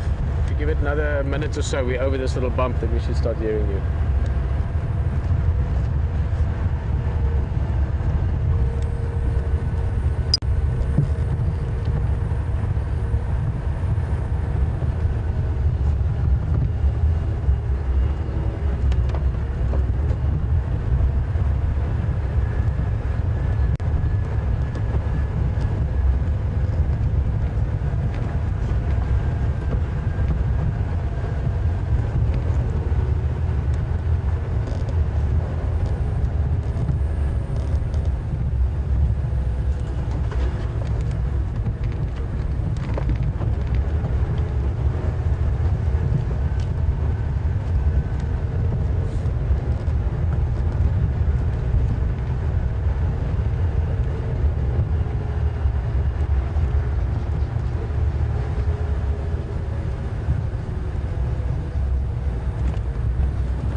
hello to Sharon in Pittsburgh. Well, unfortunately, I can't make out the question. It's still breaking up a lot, but I can hear that Sharon is with us and asking something. Sharon will answer your questions shortly. We just have to cover a bit more ground, then I'll be able to hear. Ah, there we go. Yes, that's a good question, Sharon. Sharon's asking why he didn't bury, not the carcass, but his private business that we so openly watch there. Sharon, it's because he doesn't really care if things know that he's there. You know, it's a case of you get some animals that bury their feces or their dung, depending on what animal they are. Some of the smaller cats, some of the antelope, and basically they do that in order to prevent other animals from finding them. In other words, they want to hide their presence. In the leopard's case, he doesn't care because he's got a carcass that's been lying up in the tree for 2 days in the sun. That's definitely sending out some smell signals downwind to anything with a nose. So a little bit of that's not going to bother or not alert you know, anything more or less than the carcass. In fact, less. The carcass would attract more attention. So there's no reason for him to. He doesn't care. He's, you know, if a lion or something approaches, it's going to be because of the carcass anyway. So there'd be no purpose for him to do so. You do get sometimes that they scratch in the ground. I know many of you with us here, I'm sure, have dogs. You know, when they're scratching on the grass, that can be part of their scent marking, and you get that with the predators as well. They've got preorbital glands. They do that as well, actually, most antelope also. Preorbital glands would be over here, but in the case of the scratching, they've got glands in between the toes, which are called interdigital glands. Just a fancy way for saying glands in between your digits. And when they scratch like that, kicking with the legs, that's to sort of leave that bit of scent mark as well.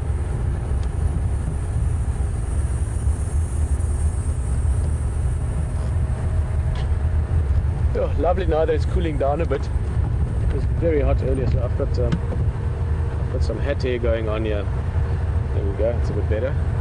But it was really, really hot earlier today.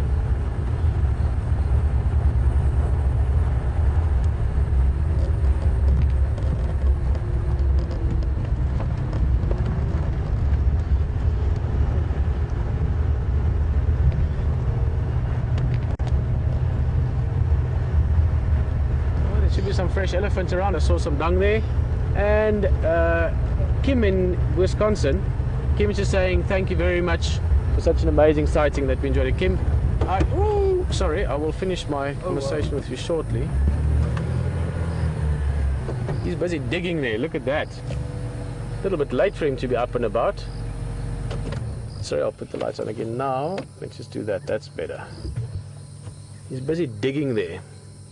Or she, actually, more likely. This is a monitor lizard, or a rock monitor. In Afrikaans we call them a lekkerwaan. This is not a particularly big one. This one would be about 2 feet long at the moment, mainly because a part of the tail is missing. And she's digging there possibly to lay eggs, but alternatively also to dig out food. You know, they could smell a little insect down there or something, you know, something that could be food. So let's watch this. This is quite a cool surprise. Yeah, unique sighting, this one. But just to finish off there, I couldn't agree more. And thank you very much for expressing gratitude as well. It was a little bit tricky this afternoon with the radio comms, so we couldn't answer as many questions as we would have liked. But absolutely phenomenal leopard sighting. You could spend months and years in the bush in many parts of Africa and never see a leopard like that. We are so fortunate to be in the Sabi Sands, which has got just the most amazing wildlife viewing, and that was a particularly nice sighting, also with the light and the tree. Just everything was amazing. So thank you for sharing it with us. Let's watch this for a bit. You get two kinds of monitor lizards, and they can get quite big. The rock monitor, which as the name suggests, you'll often see around rocky areas, but just general sort of, they could also have called it a bushveld monitor or a savanna monitor. You find them in the bush anywhere. Then you get the water monitor, which you find, as the name suggests, normally around water areas. They can move off into the bush as well, but they normally like to be close to or around water holes or river systems. And both can get quite big, but the water monitor can get, longest one I know of was about about 1.6 meters, 1.7 meters, which is about 5'5", something like that. The rock monitor, the biggest one I've seen, was probably about be a little bit less than that. A little bit over 5 foot. Or 5 feet long. Got a vicious bite. If they get hold of you, they can sort of lock their jaws. But then again, if you don't poke your fingers around them, then they won't bite you.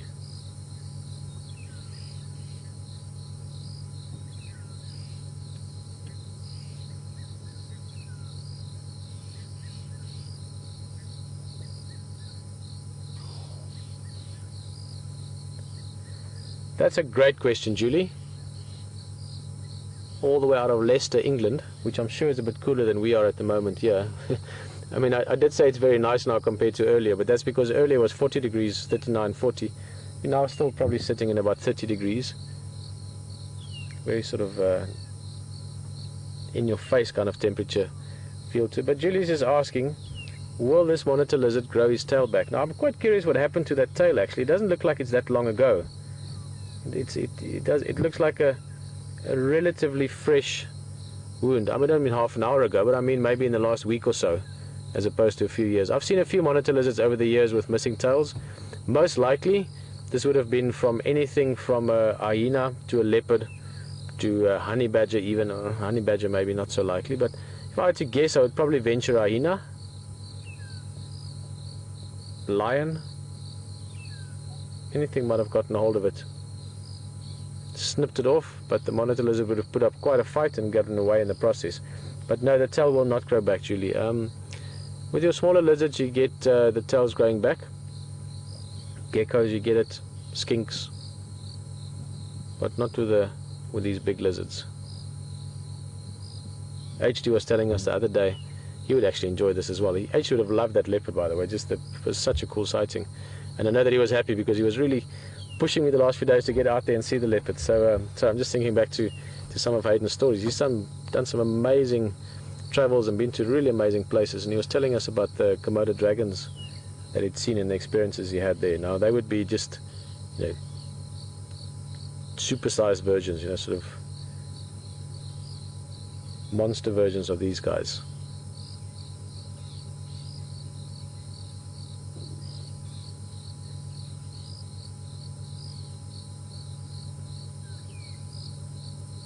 Something so primitive about them. Look at that face. This could be right out of the dinosaur days. To some extent is.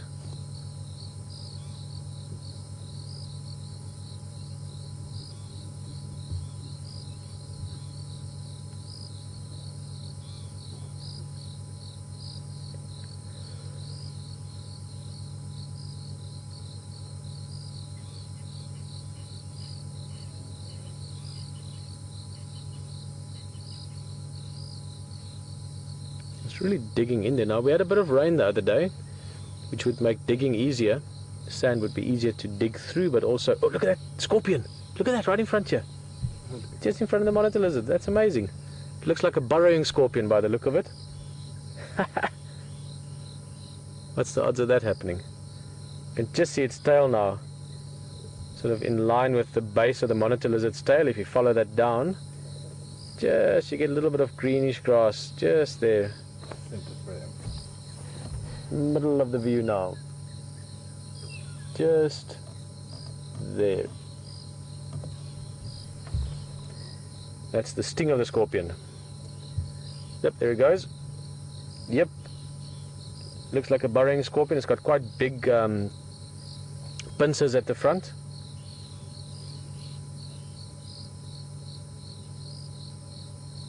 Not that dangerous. I've been stung by these a few times. It's put it this way, you do become very much aware of it. It's not something you're going to sort of just not notice and wonder what that was. It is very painful. It does wake you up, but not dangerous. They use their pincers to a large extent to catch their food. They've got strong pincers, and the sting is just to help immobilize the prey or to protect themselves. Unlike some of your other scorpions, like the Parabuthas, which can be very dangerous, they've got tiny little pincers and strong venom. So the burrowing scorpion, which is probably the most common scorpion here in southern Africa, not dangerous, but you don't want to mess with them. They're a little bit like spiders, you know, you can get used to them, but they stay a little bit weird to handle or to be close to.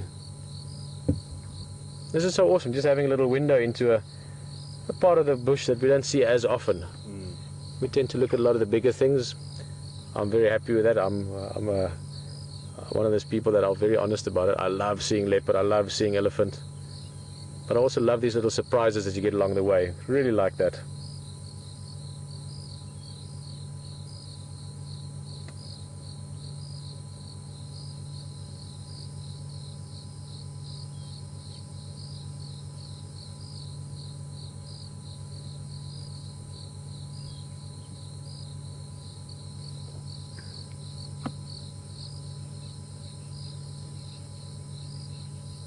Hello, Deborah. You mind if I call you Debbie? Most Deborahs become Debbie along the way. Deborah is from Arizona, a place called Chandler, which I don't know exactly where it is. I actually worked not so long ago with a guy from America whose name was Chandler. And just asking how deep will this monitor dig to lay her eggs. Now, I'm not 100% sure that it is to lay the eggs, but it's not impossible. And how deep she would dig that, I don't actually know. I've never specifically, or maybe I read that years ago and just can't remember. But I would guess probably about 2 feet, something like that. 1 to 2 feet deep, so something in that order. And then I don't actually know that much about their breeding behavior as such. They do very often live in termite mounds. And like most reptiles, I don't think there'll be much sort of aftercare. They will lay the eggs and then leave it. Bit of an odd place for this one to lay the eggs, not that she knows she's in the road, but it would be fine if this is the case. It's in the middle of the road.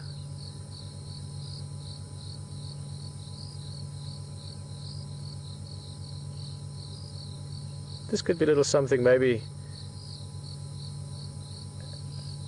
I will help with it, but I'm just thinking maybe Alex, if you want to get into that, or Rafi maybe.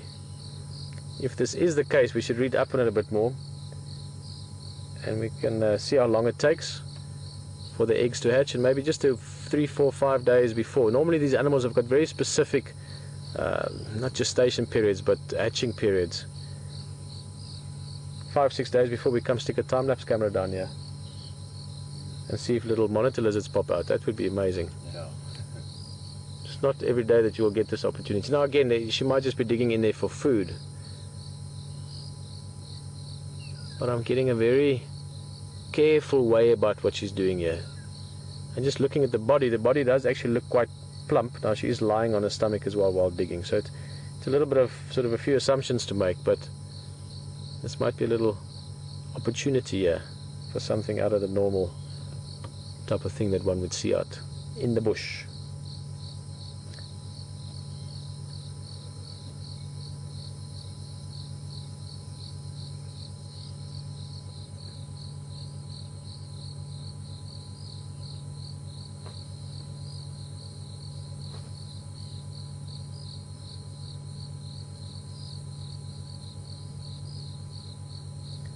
Well, that's something to think about. Very interesting, like the scorpion as well. And we're getting towards the end of the drive. As I promised, we will go back to the leopard. We're going to leave this monitor lizard. She's so just happy to do her thing and not bothered by us at all.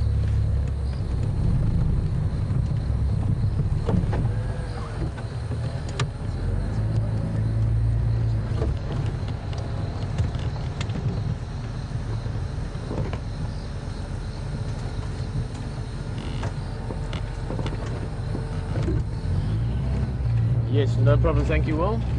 I should actually sync my watch with our watch.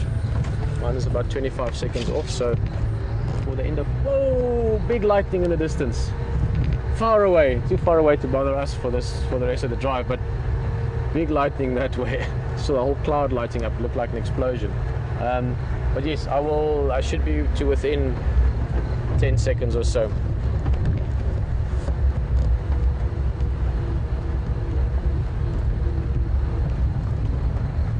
Perfect. Yes.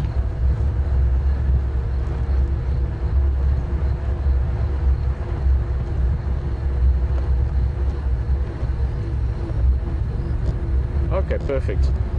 I am 32 seconds at the moment behind our countdown. I will reset my watch later. You're spot on. Fantastic, Brian. I like a guy who's spot on. So thank you, Will. Guys, basically just so that you understand a little bit of this, where we're going now, we won't have radio comms, but we will have a Leopard, so we're going to go have a look, and we'll just say goodbye to you. We should be within a few seconds of the broadcast time. This is all part of the rehearsal, for lack of a better word. We're obviously doing it live and sharing everything with you, which is, I think, a beautiful thing to do. We're not trying to do this and then come out all perfect. We're saying, hey, come along for the experience, come see the Leopards, come see the Scorpions, come test the radios with us, come figure the vehicles out if something happens. That's just, I think, the way to do it. Why not share everything? So we're going to go there, but we are rehearsing towards the Big Cat Week. And for Big Cat Week, we will have to be very, very specific to time, because it will also be on television and in North America. Hey, there's another Scorpion. We just missed him, no worries. And so we're also practicing that. It takes a little while to be able to bring people from all over the world through all different forms of media to come share the same moment and to do that smoothly. So thank you for being part of that practice and that exploration experience. I really do think of this as exploring. We're exploring a new way of sharing wildlife, and as I sort of rambled on a little bit earlier, I think we are actually also exploring, and this is what I'm really excited about, we're also exploring a new way of interaction within this environment. And with this environment, I don't mean just the bush around us. I mean this environment, what's going on right now with all of us. I think it's very cool. Very interesting.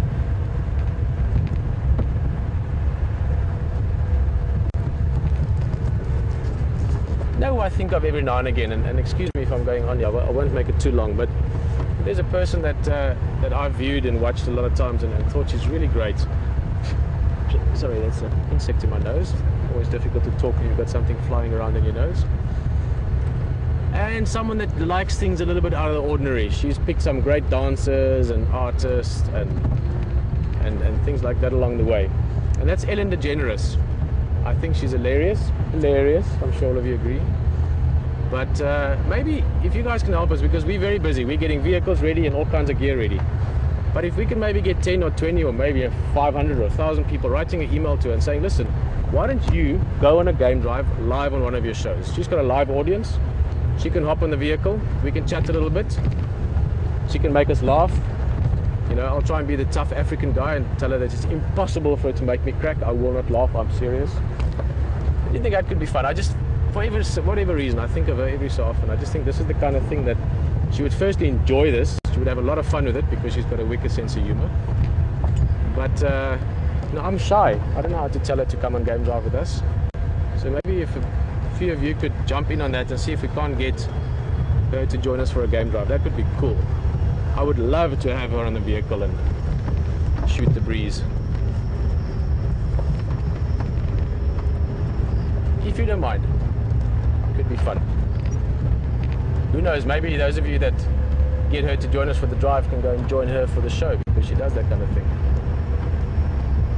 Anyway, we are going to look at a leopard. If he's still there, I think he will be.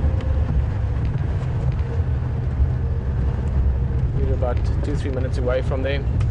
Maybe by now there's some hyenas around. Maybe something else. Maybe other leopards. Maybe he's gone. Who knows? I've got a feeling he's going to be there. Still busy just cleaning his paws and cleaning his face and just doing what leopards do this time of night when they've got a full belly. Pretty much sort of just chilling.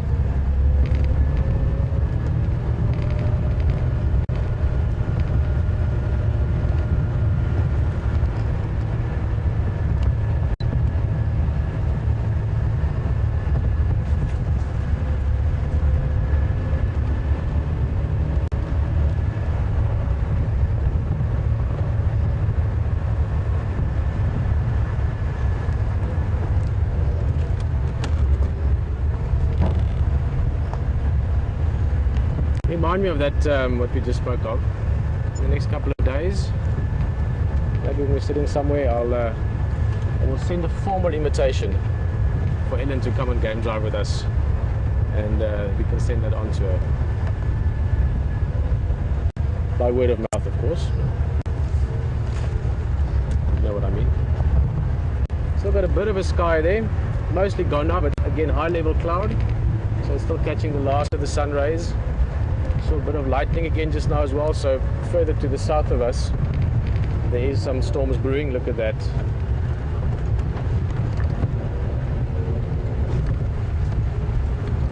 Thank you, Brian. I can hear people saying thank you for that view. That was quite a cool view. Brian is a special guy. Apart from being a special guy just because he is, he also holds your eyes and your ears in his hands. And he does so very sensitively and with great awareness, shall we say.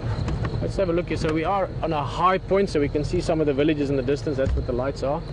There's the tree. Oh, leopard up against that skyline would be quite cool, huh?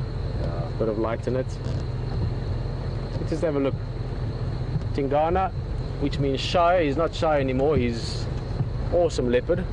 He was a bit shy when he first came into these parts. Just going to go to where he was earlier. He's likely to have moved a bit. Also not impossible that he's actually moved on altogether. Let's get a spotlight here.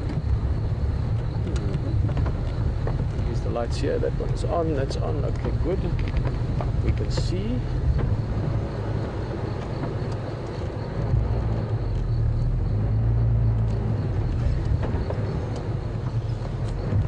Oh no, he's moved.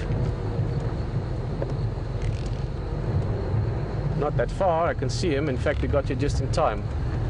If we'd been here 2 minutes later, we would have missed him. He just got up as we came in here, and it looks like he might actually be moving along. Maybe he's decided, I've had enough food, time to get back to the business. There he goes. Yeah, that's the kind of walk of a male that's leaving.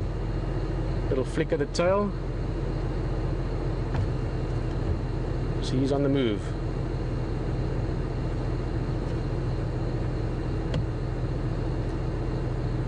He's got work to do. You don't dominate a large area like he does. He's a very active, very dominant territorial male, and to do that you need to be on top of your game all the time. You can't just sort of sit back and relax. As soon as you do that, there's other males looking for areas, looking for females. So you've got to eat your food while it's there and then move along. There is just scent marking. I don't know if you could see that. It's a little bit far away from us. He was just sort of just hunkering down, just a little squirt of urine probably. Just one of the ways they scent mark.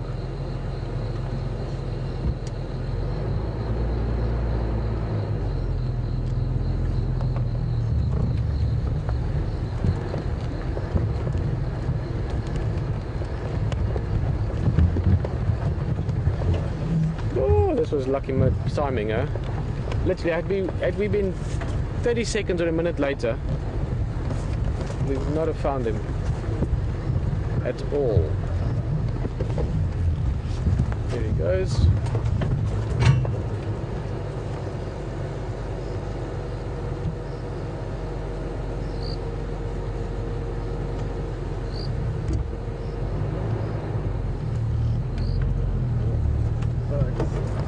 The bugs, yeah, no, that's the one thing with this bit of rain we've had. Maybe staying as well. Last night could certainly notice the increase there. He's squirting again. You can just see, oh, just the body posture a little bit far, but it just stops and just a little spot of urine just to leave a scent trail for other leopards. Remind them in whose land they are.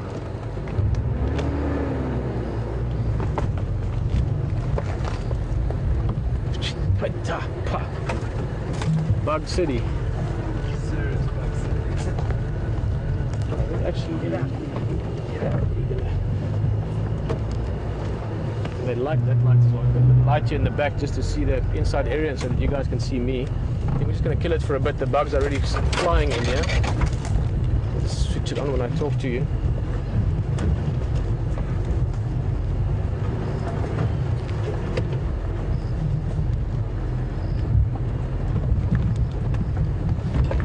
Okay, there's a nice big footpath.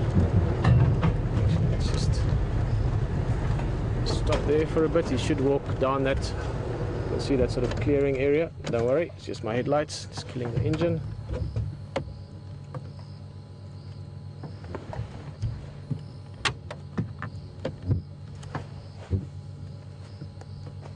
I just love the way they move as well, just so stealthily.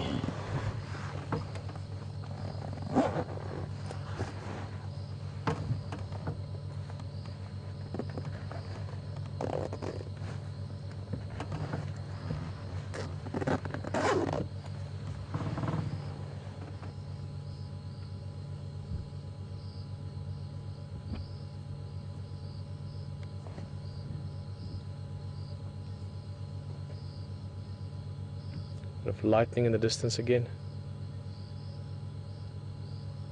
Hey. Sorry guys. Sorry everyone. Brian had to drop the ball there. Did it go up the pant leg? I went up with that. Up the pant leg, yeah. No, a big bug going up the pant leg is something that certainly diverts your attention from what else you might be busy with. Alright, let's just get some more lights on. There we go. Oh, we're almost at the road. I think he's going to walk along the road for a bit. Means we should be able to follow him.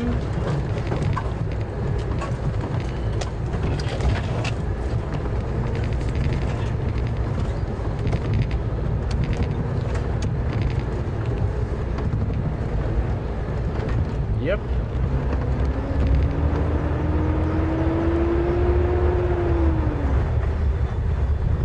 Where's he going? He was walking straight for the road. There he is.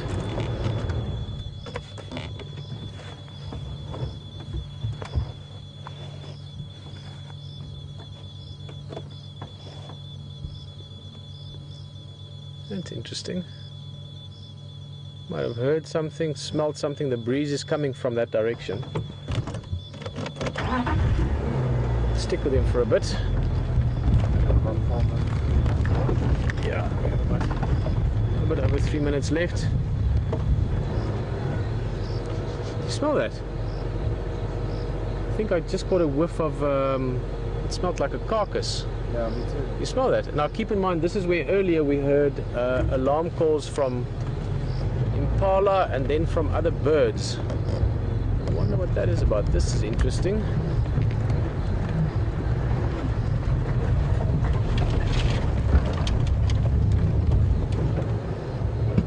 And that's why he's turned. He was walking along and then he just caught the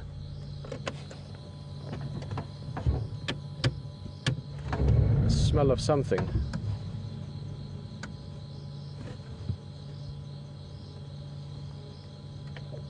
Very, very interesting.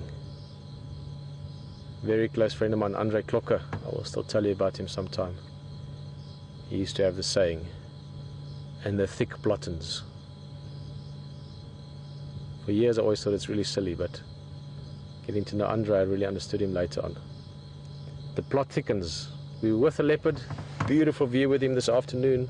Amazing sighting, I remember it for a long time.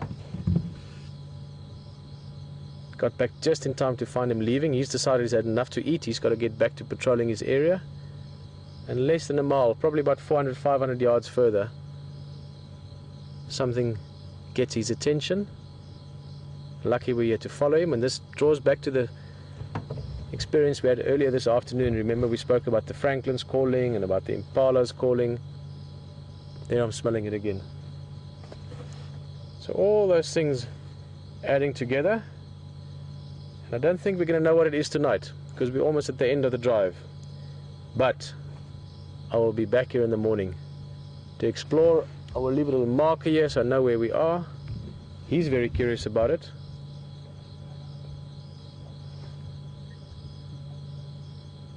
Tomorrow morning we'll get back into this area, look around, smell around. Maybe it's nothing, maybe it's something small.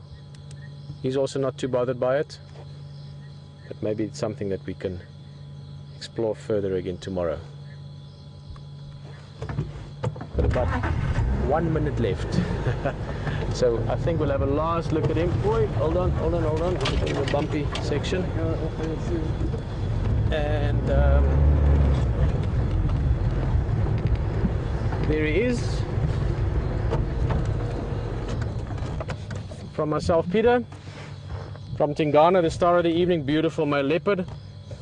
And from Brian behind the camera, Will, Alex, everyone, thank you guys. It was an awesome afternoon. See you again tomorrow. Cheers.